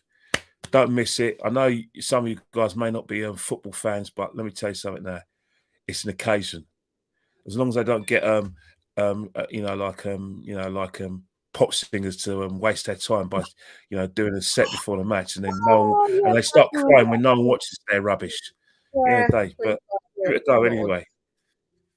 Yeah, I know some a lot of people from the United States now like football. Yeah. But remember, I told you a couple of weeks ago, I was like, don't think you lot going to win the Premiership. And you was like, we're taking it day by day, game by game. Remember, you got a bit touchy about it. You got to say that. You have to say that because you have to say that because the simple reason is that if you at the time we were a team, we had the points, and it was down to us to give it away, and we did give it away. But Man City are the best team in the country, and if you give them an inch, they'll take a mile. And we're giving them not just the inch, we're giving them the whole yard. Yeah, and taking a couple of that's yards. why they're going to be champions. But I'll like see you that guys joke. at the end of tomorrow. Couple of yards, no Anthony. Oh no, I said before, did you not like that joke? I thought that was a good joke. Taking a couple of yards, no Anthony. Don't you not get it, you bloody Americans? Go ahead, it's only Kenny that gets it. No, I don't know. I think what's happened is that isn't there? Haven't you got a BBC America? In America you've got the BBC. Don't have EastEnders out there. Got over here. They got BBC World News, haven't you? I think you've got BBC World News on one of the cables. Only thing BBC News is known for over here is Doctor Who. And you got BBC News World. I thought you had the news. They do got the News World channel. They do. They have the BBC News, the News World. The News World one that we got. You know what? I forgot to say as well.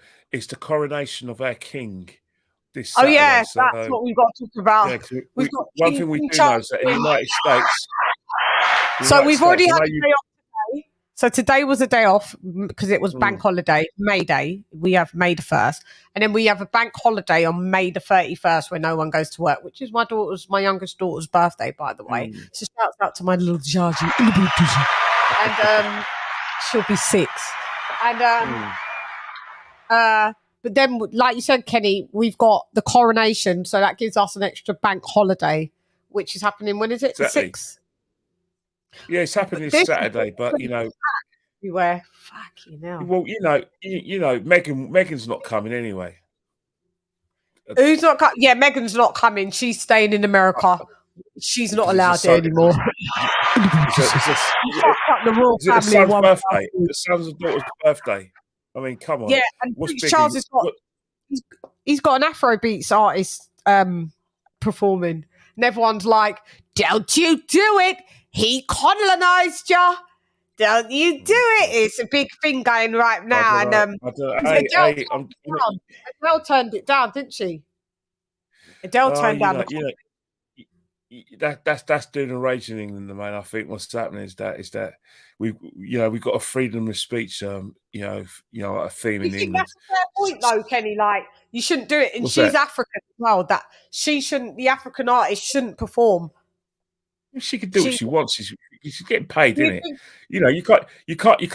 The trouble. One thing about I don't know what it's like in America, but there's a lot of people, and I say this with sincerity. There's a lot of people talk black, live white, think green. They're the people you need to watch out for. The people who tell you not to do it, but will do it themselves. From Nigeria. She's from Nigeria. Don King. Don King is one of the people you used to watch. There's a lot of black people who like Don King. But it's different, Kenny. Live white and think green. Yeah, but it's different. She is literally from Nigeria, where there was a lot of colonization from the British monarchy and the empire. Not everyone. Does people have a right for the outcry and say you're just doing it to look good, like you're not, to make it look like you lot are not inherently racist or? Yeah, well, I don't think Charles is anyway because he walked down Meghan. But I mean, it's a bit the history behind it. If that's would you do it? That's all I'm saying. Would you do if it? she wants to do it, you know, the Do thing is, you though, see there's a there's reason for the backlash, though, is what I'm saying. yeah, Do you get the reason? people have a backlash and they air their views. But the thing, my problem I've got with people having backlash, it's very easy Mhm. to heckle from the touchlines. Yeah. But when the heat is on, you don't talk. So people got opinion about everything. But the thing is, I concentrate on doers rather than people who have opinions. People Yeah. object. It's a token gesture. The fact is, she's still going to do it. It's still going to help her career. Well, It's still something she wants to be a part of. Let the girl do what she needs to do. You know what I mean. People get outraged about this, and that. Just 9 out of 10 times, the people get outraged at that. That's an appearance on Good Morning Britain for them, and probably a career. You know what I'm talking about, don't you? Well, she's quite a big she's quite a big I don't really follow it, but she's quite a big Afrobeats artist. Do you know what I mean? Like, yeah, it's not like she's a Yeah, right. joke. But the I mean, problem is, they'll turn it down. So, but the problem is, if you know what the problem would be, if they didn't invite her on, there'll be a backlash anyway because they say, "Oh, this isn't reflective of modern Britain. Well, they wouldn't Modern have Britain's known about it. multicultural." So Not really. if they didn't, yeah. So I think, but you know what people are going to Oh say? yeah, Then? they If they did it didn't just invite to her on, swap over.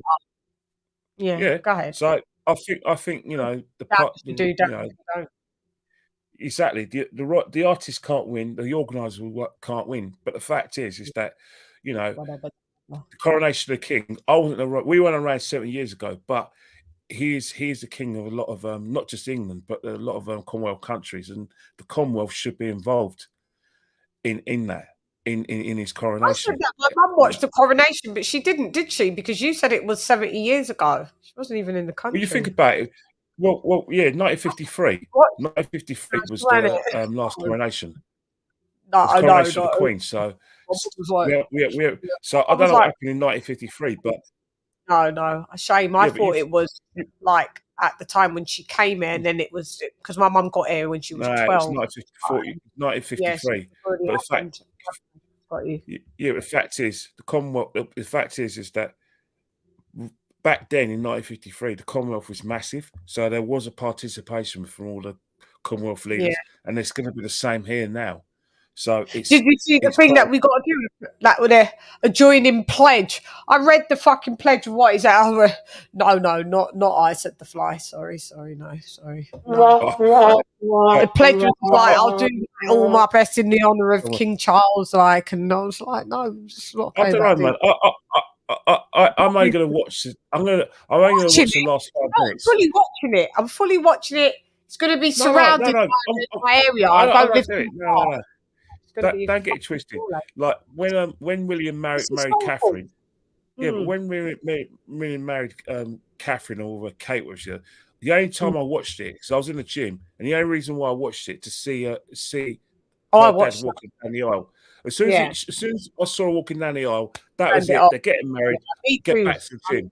The same with Charles. I'm only going to watch the last 5 minutes because I know it's going to be over, and I can have my life back. Yeah. I'm going to watch it so I can say to my grandkids that I watched it, and that's it. It's you only see one of these what the Americans will call an inauguration. We'll call it for us. It's a coronation. They have that every 4 years, isn't it? For their presidents. We only see this once in a lifetime. Every adult in the UK will only see a coronation once. Possibly in their lifetime, maybe not. Trust me. CBS, NBC, ABC. Yeah, there's going to be worldwide news there. They'll be there. It's global. America's even. You lot will all see it. You can tune in. It will be the big coronation. So we get 2 days. They're doing a 2-day bank holiday for that. So we'll have a total of 4 days off so we've got another bank holiday literally coming next week. I'm not complaining. I'm loving it. Not that. I mean, it's just nice and the weather's warming up and we're in the boot. Yeah. But shouts out to you, Kenny Ken, for the information. Tell them where they can find you, please. Don't mind. Well, I've got Twitter and Instagram, both at Kenny Ken 1972. But you know what? What I'm looking forward to you know, in the next month or so, the 27th of May, we're going to see some big fights. We've got some good fights all over coming the up. globe. So I can't wait. I can't wait for that. And I'm looking forward to Canelo versus John Ryder. John Ryder, please do it. I know you wait. I know you're not going to win, but just you know, if there's 1% chance you winning, I'm celebrating. We're going to root for him, aren't we? We know you're going to get stopped, but we're going to root for you. Yeah, shouts out to we have got some good boxing coming up, and I will be doing some live live watchings, and doing a lot of domestics coming up. We've got Chris Eubank Smith coming up again at some point as well, so we've got some good fights coming up. I think that's June the 10th, isn't it? Yeah, so June. So we're pretty much stacked. We're, I think, starting from next weekend, I think, or this weekend, we've got like every weekend there's some good fights, isn't there not? Thank God for that as well. May is stacked, man. Yeah, May is stacked, isn't it? So so I'm quite excited about this month in the sport of boxing. How you looking on this Canelo fight, Chan? Let me tell Kenny goodbye first before we start dragging him into deep waters, isn't it, Kenny Ken? Look, we know Canelo's going to win, but there's this 1% chance of Ryder winning. I'm all about that. Yeah, I know Canelo's going to win. Ryder don't have a chance in hell. It would have to be the Aztecans would have to go especially in the ring. in Guadalajara. That would not be a good idea for Ryder to win. Yeah, it's not. It's just not going to happen. I'm afraid it ain't. Not with all the mariachi bands aplenty. It's not happening. That is going to be a public holiday there after he gets beat. They'll build a statue like they did with Tyson Fury and fucking Deontay Wilder. La gente mexicanos en el edificios. Yeah. But yeah, Kenny Ken, shouts out to you, mate. Love you, Kenny Ken. Love you. Everybody say bye to all right, see you next week. Yes, see you guys next week. See you. We got a lot. Stay safe. Later, Ken. Stay safe, guys. See you later. Bye, Ken.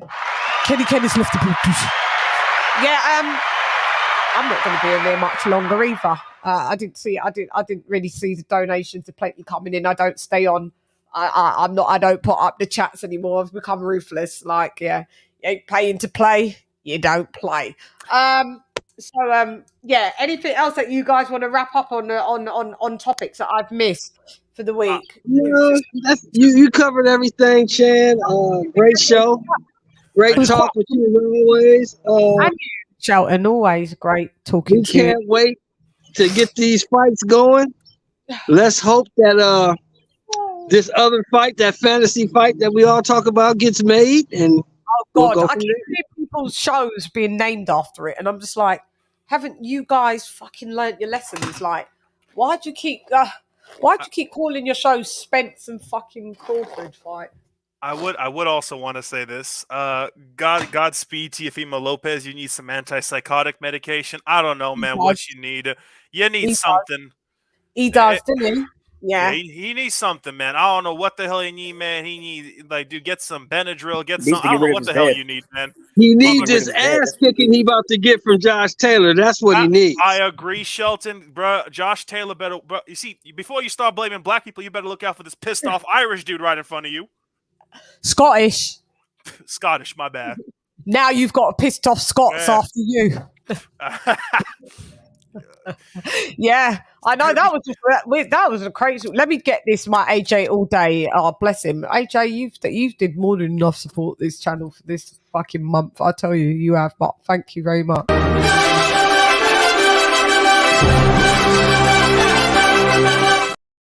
Shouts out to AJ all day for donating on the weekly wrap up.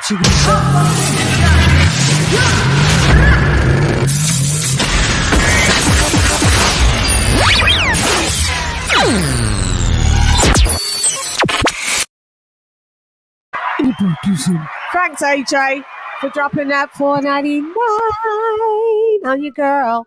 Here you go. Yeah, thank you very much. That goes into the bank. Cha-ching. I gotta get some. Love you, Chan. I'm about to get out of here, but I gotta talk to you about something offline.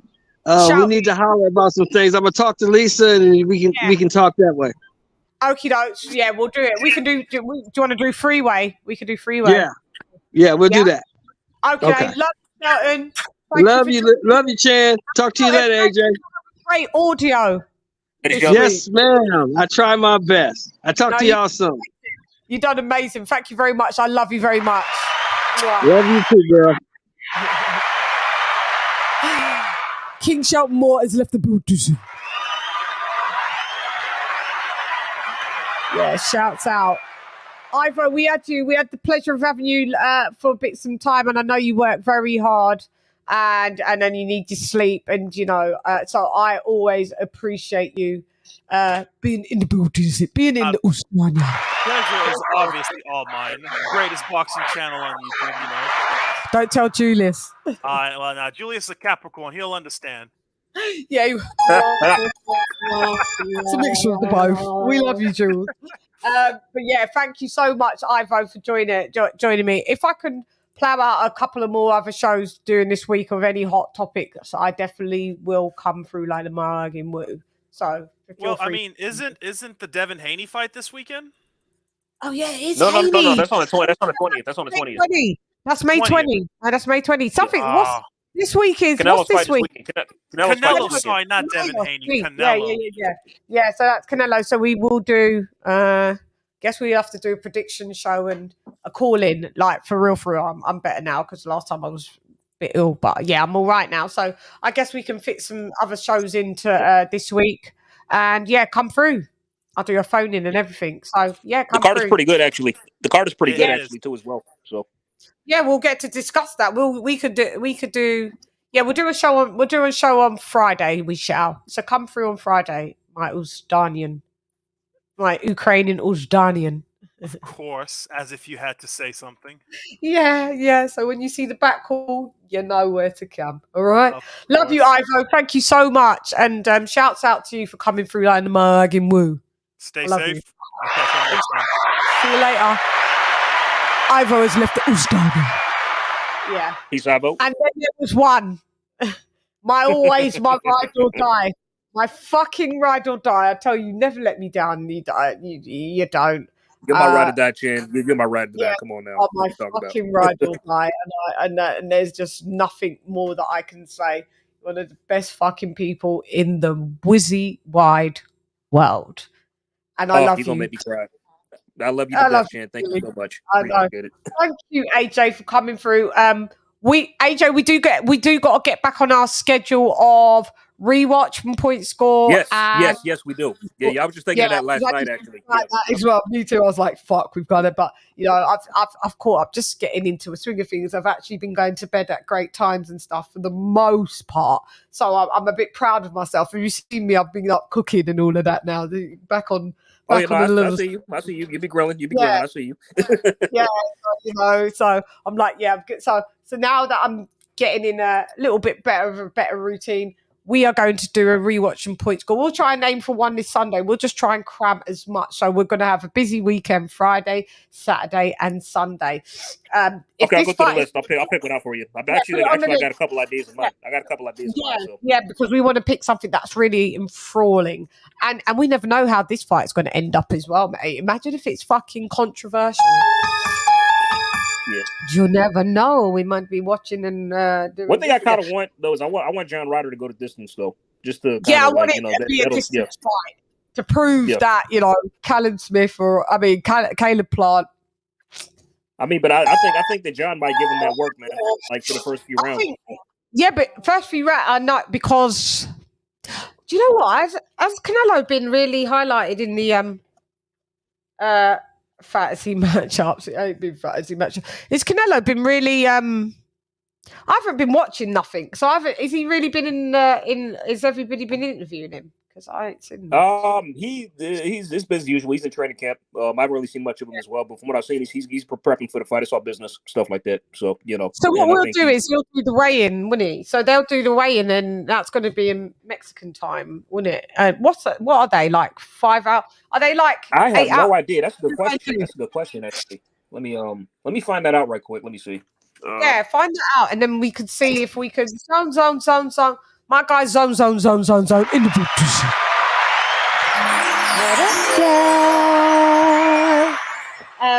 Zone. What up, zone? Zone. Canelo's your guy, isn't it, Zone? Zone the Enforcer. What I do want Canelo to do is fight David Benavidez after this, though. That's what I would like him to do. Oh yeah, well, I would, and that would shut up fuck him, that guy on Julius's channel. What's his name? Mirage. You know, we had Dirk as well. He's also another one that it was wrong. I heard him. He was annoying yesterday on Julius's thing. I did hear that bit, and Julius, he jumped off. Actually, Dirk wasn't on yesterday. Julius was like, you don't even speak Spanish, and you're going this hard, mate. You fucking Mexican, you don't even fucking speak Spanish. You would have come to me. We had an assortment of weirdos show up last night, man. It was like they just kept coming through, like 3 or 4 guys, or 2. Like they were all weirdos, man. Yeah, that bit held my attention because Julius went off in Spanish. He went off. He went off. First he took his time to discredit Dirk in the beginning of the live because he was caught on another panel lying. And he went off. He was just like, you don't even speak Spanish, and you want to come and tell me. Julius went off, and that guy left the building. Yeah, he was gone. He was out. Bounce. He was doing the most, that geezer. He was literally sucking cock. It was bad. Chad, I got the time. So Canelo Roderick starts at the time is 12 a.m. your time, and the main event is at 4 a.m. on a Sunday. So okay, so they are kind of like Eastern Standard, kind of like for us. They're like 5 hours behind, 5 hours behind us, or whatever it is. 4 hours behind us. Okay, and then a couple of hours behind you as well. It starts at 5. They're in front of you, aren't they? They're ahead of us. Yeah, I want to say. Yeah, I want to say 4 o'clock for us. Then 7. Then 8 o'clock. No, wait, harder. Sorry. 7, 8 Eastern Standard. Yeah, something like that. Yeah. Might change. So it's going to be midnight for us in the UK. It's going to be a late one. I'm going to be tired, but it's going to be good. We're going to go live for that.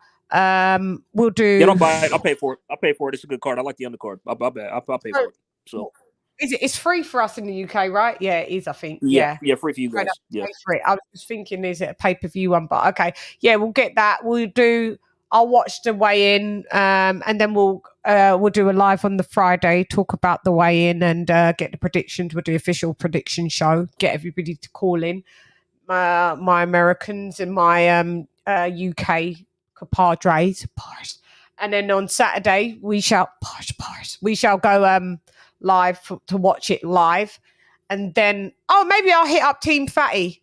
Wonder if Fatty wants to watch it as well with us.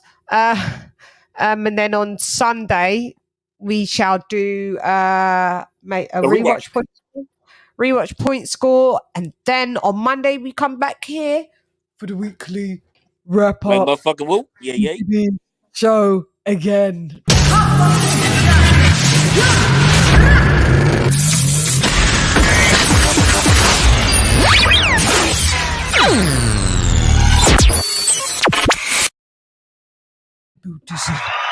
Yeah, all times I should be the same. I hate staying up. I know, Ben, but you're always late up. You're always up late anyway, so it shouldn't be that bad.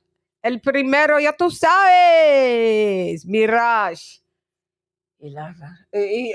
Oh, sorry. Why was I trying to read that in Spanish? He's all vapor and no smoke. Yeah. He's fucking a joke, mate. Oh, God, he's awful. You know, it's funny. He's actually a decent guy to talk to until he starts up with Benavidez. Oh, yeah, Benavidez. I just can't get over that a guy just loves Benavidez like that. It's just like... I mean, what's funny, here's how hypocritical he is. He says that he criticized AJ for going the distance with Jermaine Franklin, but when David goes the distance with Caleb, he's done nothing but excuse it, make excuses. But do you remember I smoked him? Make it make sense. Yeah, you got him. I wish I was there, man. Oh, you weren't there. I was there. I had to catch the replay. I think I was at work. I might have been at work or something, but you was at work, man. I smoked him like a cigarette. he was like, oh, you know, he was talking, Lady Chann's got a lot to say in the chat. You know, she's got a lot to say in the chat. I was like, Julius, enlace, por favor. Muchas gracias. The link, please. Yeah. So dropped that shit like it was hot. I jumped on and appeared like Ross Clark Candyman. He was like, okay, so who do you think you are? I was like, okay. The way I read him, and everyone was like, oh, no, you don't know, Shan. You don't know. Country was like, oh, God, what? Mirage, you don't know what you've done. Drew was like, Lord God. Yep. See, he knows like, better oh, not who to come do you here. think He this knows is? better not to come here. Yeah. Is she someone that I should know about? They was like, yeah, she's an artist, and yeah, she's got a boxing channel, and she interviews like a lot of the top people. And he was like, well, maybe I'll Google, like, and then he basically came out of, like, you know, out of his rainbowism and declared that he may as well have declared that he was a rainbow boy, because he was like, oh yeah, and then he was like, oh, maybe I might drop Benavidez for Shan. And someone was on there who was It's like, bro. I know it's like, bro, man. if that's it, or maybe you're definitely a rainbow boy. Because we're picking Shan. If you've got to have a crush on either Shan or David Benavidez, there's a problem. I mean, but it's fans like that that makes me want to see just these fighters get knocked out, just so they could, you know, just so they could go like. That show was epic. Judas was like, "Yo, you know, Judas, yo, Chan, man, you got. I'm going with Chan, man. I know. Mi cariño, ya tú sabes. Yeah, Judas is my guy. Yeah, he's my fucking guy. I adore him as well. But yeah, Mirage, I just want to see David Benavidez get beat. So, like, Mirage, we can have him on and do like a public hanging. He'll be excusing the loss too. We'll probably make excuses for that. Like, yeah, he will. He'd be like, you know, Benavidez. He didn't have a good camp.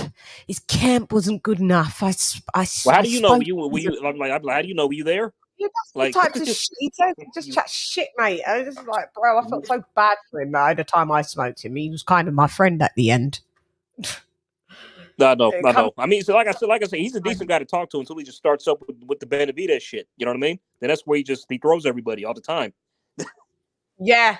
He just derails the show with the Benavidez thing. It was just like, but other than that, like you said, he's all right. But what I did desecrate him with, he didn't know anything about boxing. Other than that, I was like, Mirage, why is your knowledge so limited? He was saying stuff, and we was like, he didn't know. We was talking about the cruiserweights and stuff like that. He had no clue. He was trying to spit out some stuff.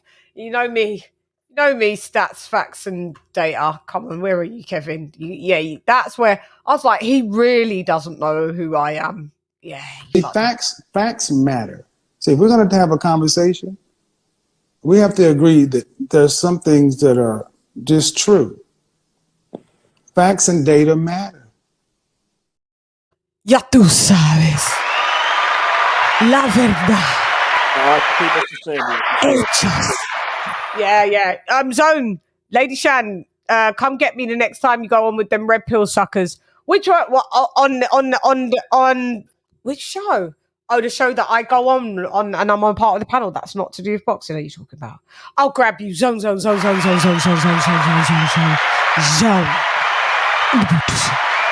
Anyway, yeah. Well, yeah. I guess we're kind of done, aren't we?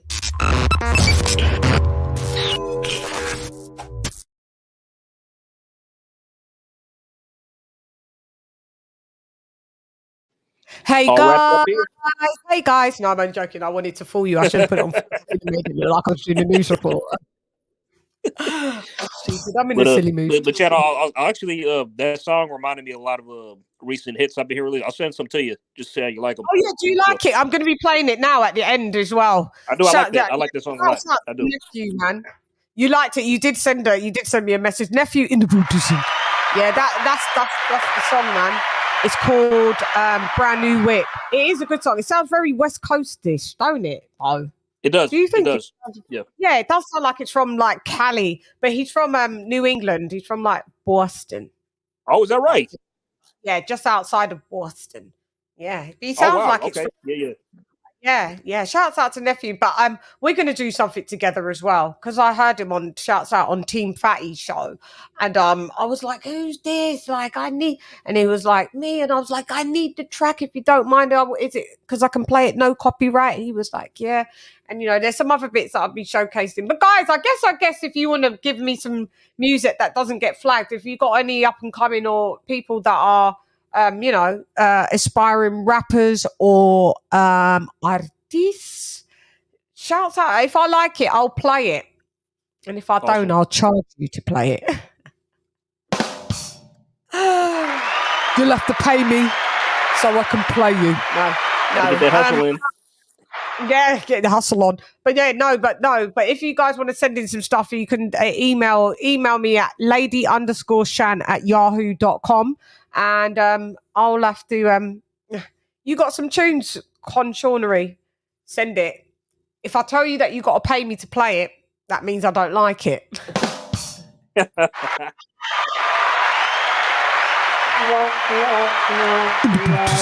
that tune out of the building. But send it, Sean. Send it me. Yeah, send it me then. Yeah, send it me, and we shall see.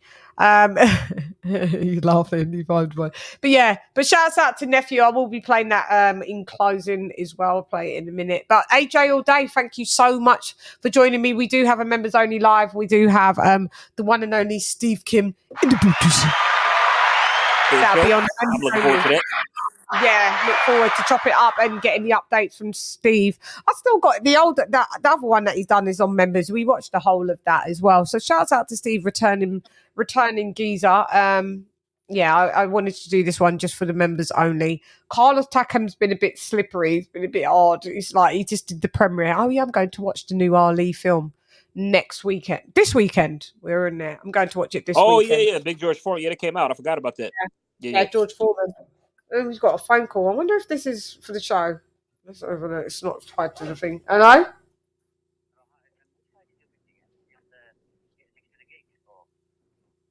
It's on the main road. Gosh, your Uber. Yeah. You're gonna have to. I'm literally online, so you're gonna have to ring the neighbour to pass you in. Yeah. Apartments. There's no gate. It's on the left. It's on the left. Yeah, it's on the left. I'm online, mate. Sorry, I can't even stay on the phone. I'm literally doing something. I'm at work. All right. Well, hang on 1 sec.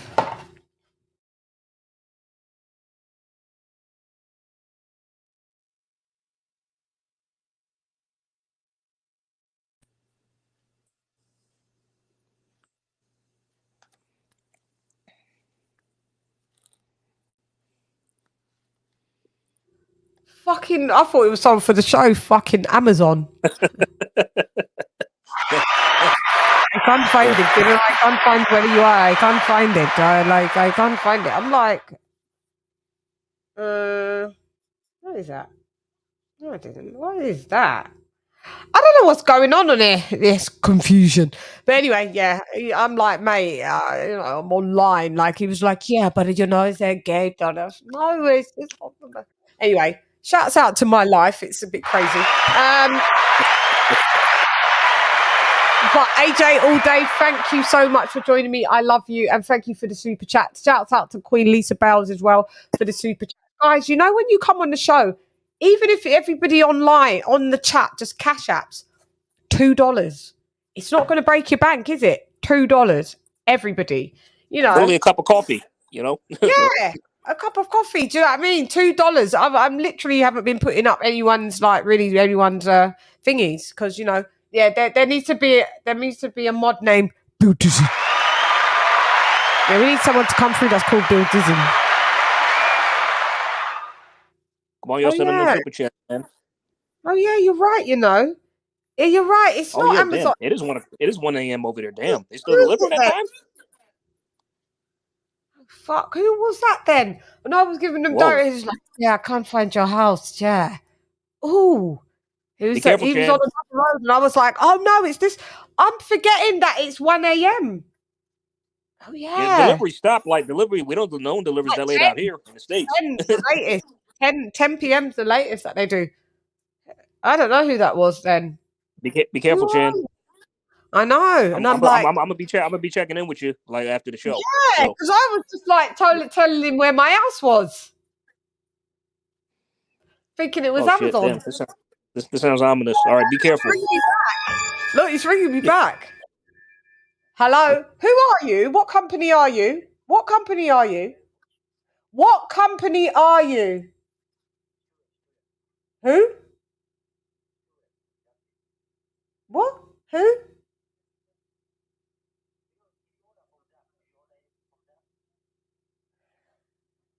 Ah, 1 second.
La la.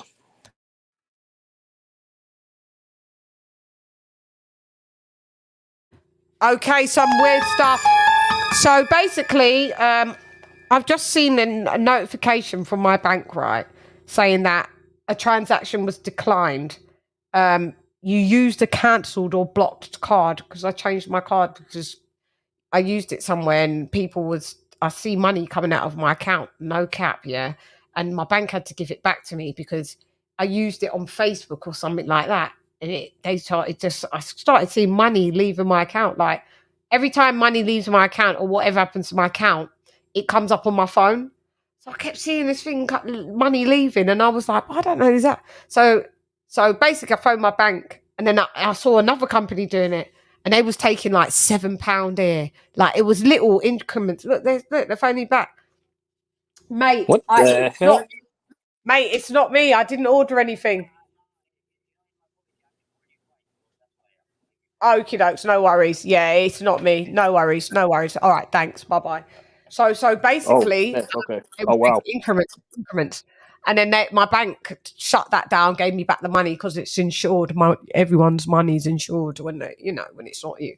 And so these people now are people. They're Zap. They're like deliveries. They deliver like anything, groceries, snacks. Do you know what I mean? Like a shop, like a DoorDash. Yeah. Oh yeah. So I've just seen a transaction decline for £30, and while I was talking to you lot about 8 minutes ago, that's when I was talking first, and I looked at it and I thought that's strange because I thought I ordered Zap yesterday, so I thought maybe it was a pending transaction and they've just taken the money now, but it wasn't for that; it was for less. But I thought nonetheless, I just looked at it. So when this guy's called, I'm assuming it's Amazon. But no, it's not. And then he's called again, and I'm like, where are you from? And he was like, Zap.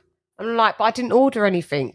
And he was like, he read my address, but it was not my address. It was another address, but my phone number. So that's why he couldn't find it. So I guess someone from the company has cloned my old card, and they've tried to use it now. Yeah. Fucking losers. So that means I've used my new card there multiple times, but the fact that my bank's told, look, it's here. I've got multiple notifications. They tried. Look, they tried to run it up. Oh my god.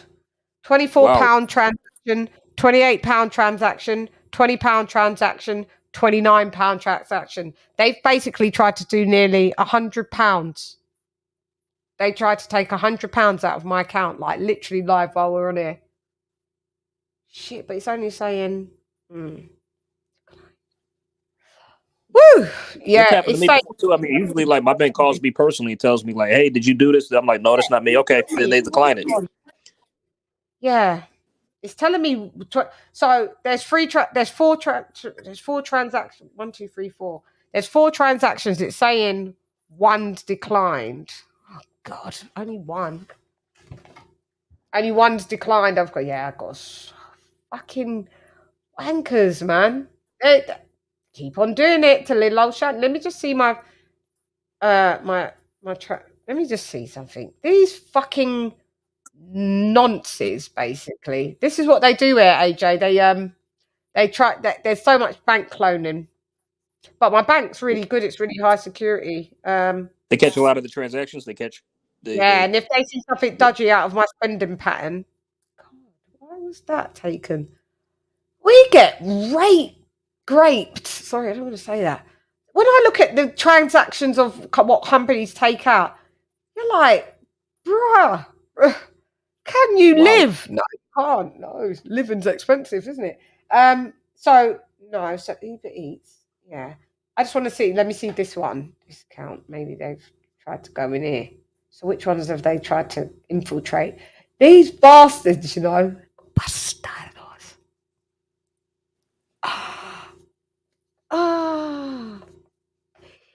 Yeah, they managed to get away with some money. For real. Oh no. Yeah, they managed to get away with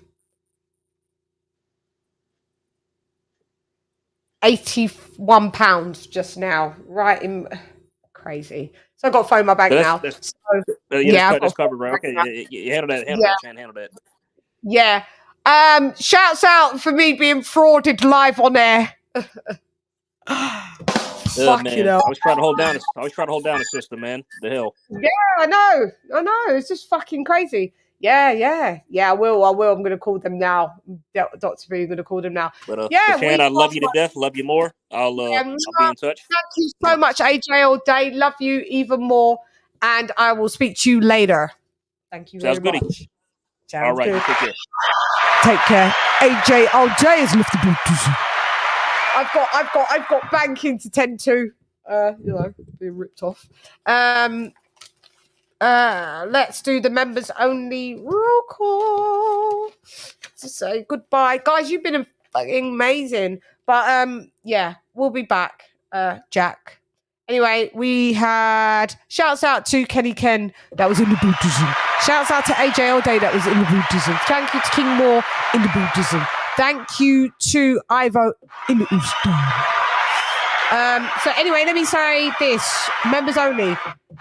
Andrew H in the Buddhism, Modern King Boxing, Don Juan, Ben Adams, Stephen T, ERF Boxing, Mark in the Buddhism, Swim Boxing Commentary, Mark Niggity Nash, Dub Brightside, Art of the Let D Style, Devil Beats in the Buddhism, Jimmy McClenny, Riverside, a Reporter Live, Queen Lisa Bales, AJL Day in the Buddhism, Charlo in the Buddhism, King TJ, RIP in the Buddhism, Ricardo, mi hermano, ya tú sabes, upload type el primero en el edificio. King of King Boxing, LadyChann in the Buddhism. Pitbull Boxing God, Zara Sports Heaven, Don Juani Ahmed in the Buddhism. Hector Garcia, mi esposo número 1, ya tú sabes, in the Buddhism. Zandai in the Buddhism. Donald Banks in the Buddhism. Con Shaunery in the Buddhism. And Karma Serene, the Queen in the Buddhism. And our money in the Buddhism. Guys, you have been totally fucking amazing. You have. Let's go, baby! Let's go! Shouts out to the people that just robbed me blind, just like in a swift one, ordering food. Hate it.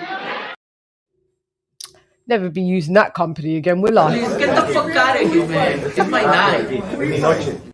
So they used one old card and one new card. Fucking hell, to this day, don't use your cards online. Still fighting to this day. To this day. To this day. You just sit here, you don't know what I'm. Payday, payday. You want payday. I know that.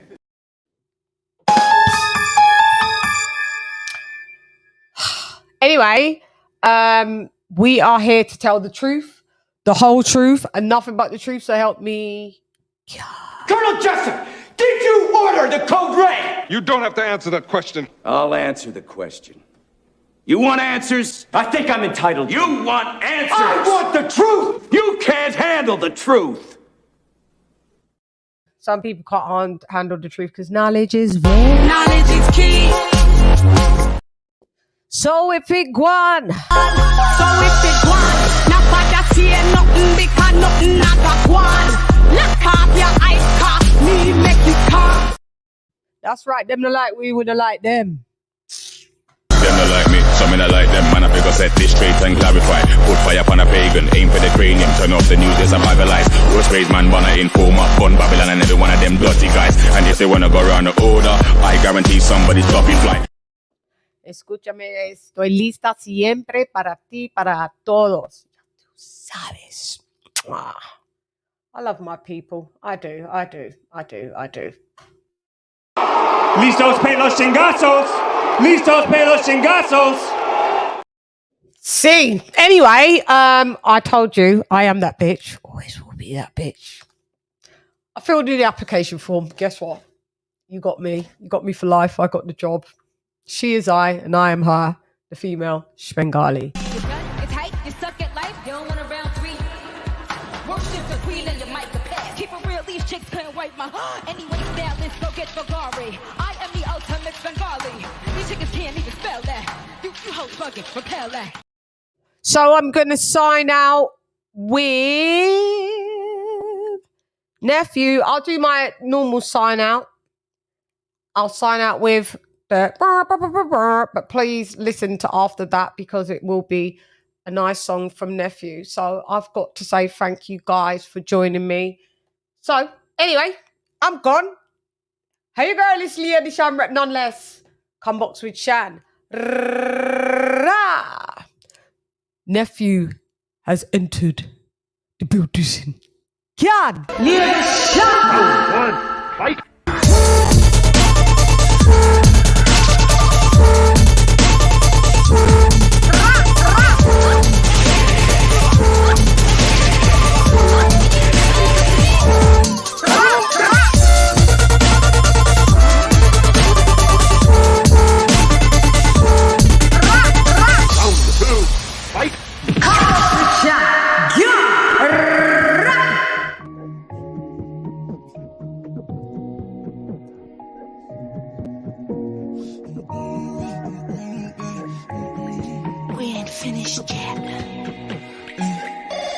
Style. I get a brand new bitch and get a brand new bag. Can't go out too bad. Work too hard just to get like this. Why would a nigga gon' act like that? Man, the shit too sad. Had to go and get the heart away. Man, I almost get my heart away. Gotta eat, won't start today. Cause the nigga ain't got time to waste. Gotta make another bad today. I could really let a tear fall. Still believing that my time is coming. On my knees and then I prayed for it. The sun gon' shine after the rainstorm. I've hidden all my pain and never showed as my trials and tribulations get recorded. When I've hidden all my pain up in these verses, I catch a vibe and turn into a poet. I've been traumatized from this paranoia. I got PTSD from this life I've been living. And I ain't crying by the hand life dealt me. I understood I can only play what I'm given. I killed Tato by a headshot. Got nightmares of his blood on. Got a shower and gone, I saw my dog get dropped. Fuck I said to his mom's now. He was cooking dope, got a trap and serve. We was booming them bricks right up out of the kitchen. Was flipping birds and chopping heads off. Won't stop chasing, got a feather this chicken. You sat us down and talked our heads off. We was hard-headed, no we didn't want to listen. I didn't think it all go down bad. Last drop, we gotta do one more mission. I couldn't imagine living like how I live. My apartment leased out and still paying rent. So I'm on a mission just to run up a check. Cause I'm having dreams of a white picket fence. I didn't buy a single thing that they sold me. They tried to sell it cause they knew I was broken. They're celebrating, popping bottles of Moe. And now my heart is drifting out to get a brand new bitch and get a brand new bag. I can't go out like that. I'm staying in my lane, but I need to slow down cause life moving too fast. I hope I just don't crash. Them crackers on my ass. If I pop another Addy and I pull another fold, then a nigga might just not last. Lost That's a whole nother part of me. Look at how you done ended things. Yeah. Don't know what your intentions. Don't know what you even saw in me. Yeah. I'm chasing the bag and I'm still chasing more. Running the racks and we're selling up dope. Spend time with you, I ain't spending no more. Cause as soon as I wake up, then I gotta go.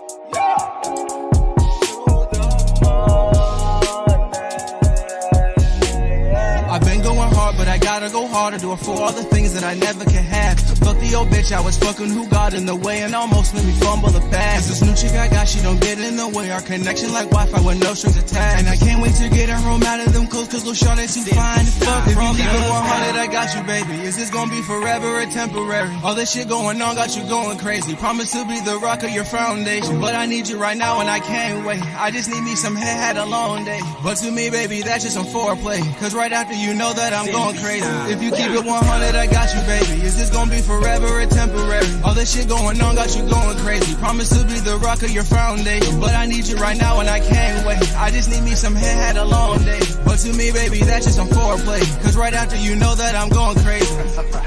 That's a whole nother part of me. Look at how you done ended things. Yeah. Don't know what your intentions. Don't know what you even saw in me. Yeah. I'm chasing the bag and I'm still chasing more. Running the racks up and selling up dope. Spend time with you, I ain't spending no more. Cause as soon as I wake up, then I gotta get a brand new bitch and get a brand new bag. Can't go out too bad. Work too hard just to get like this. Why would a nigga gon' act like that? Man, the shit too sad. Had to go and get the heart away. Man, I almost get my heart away. Gotta eat, won't start today.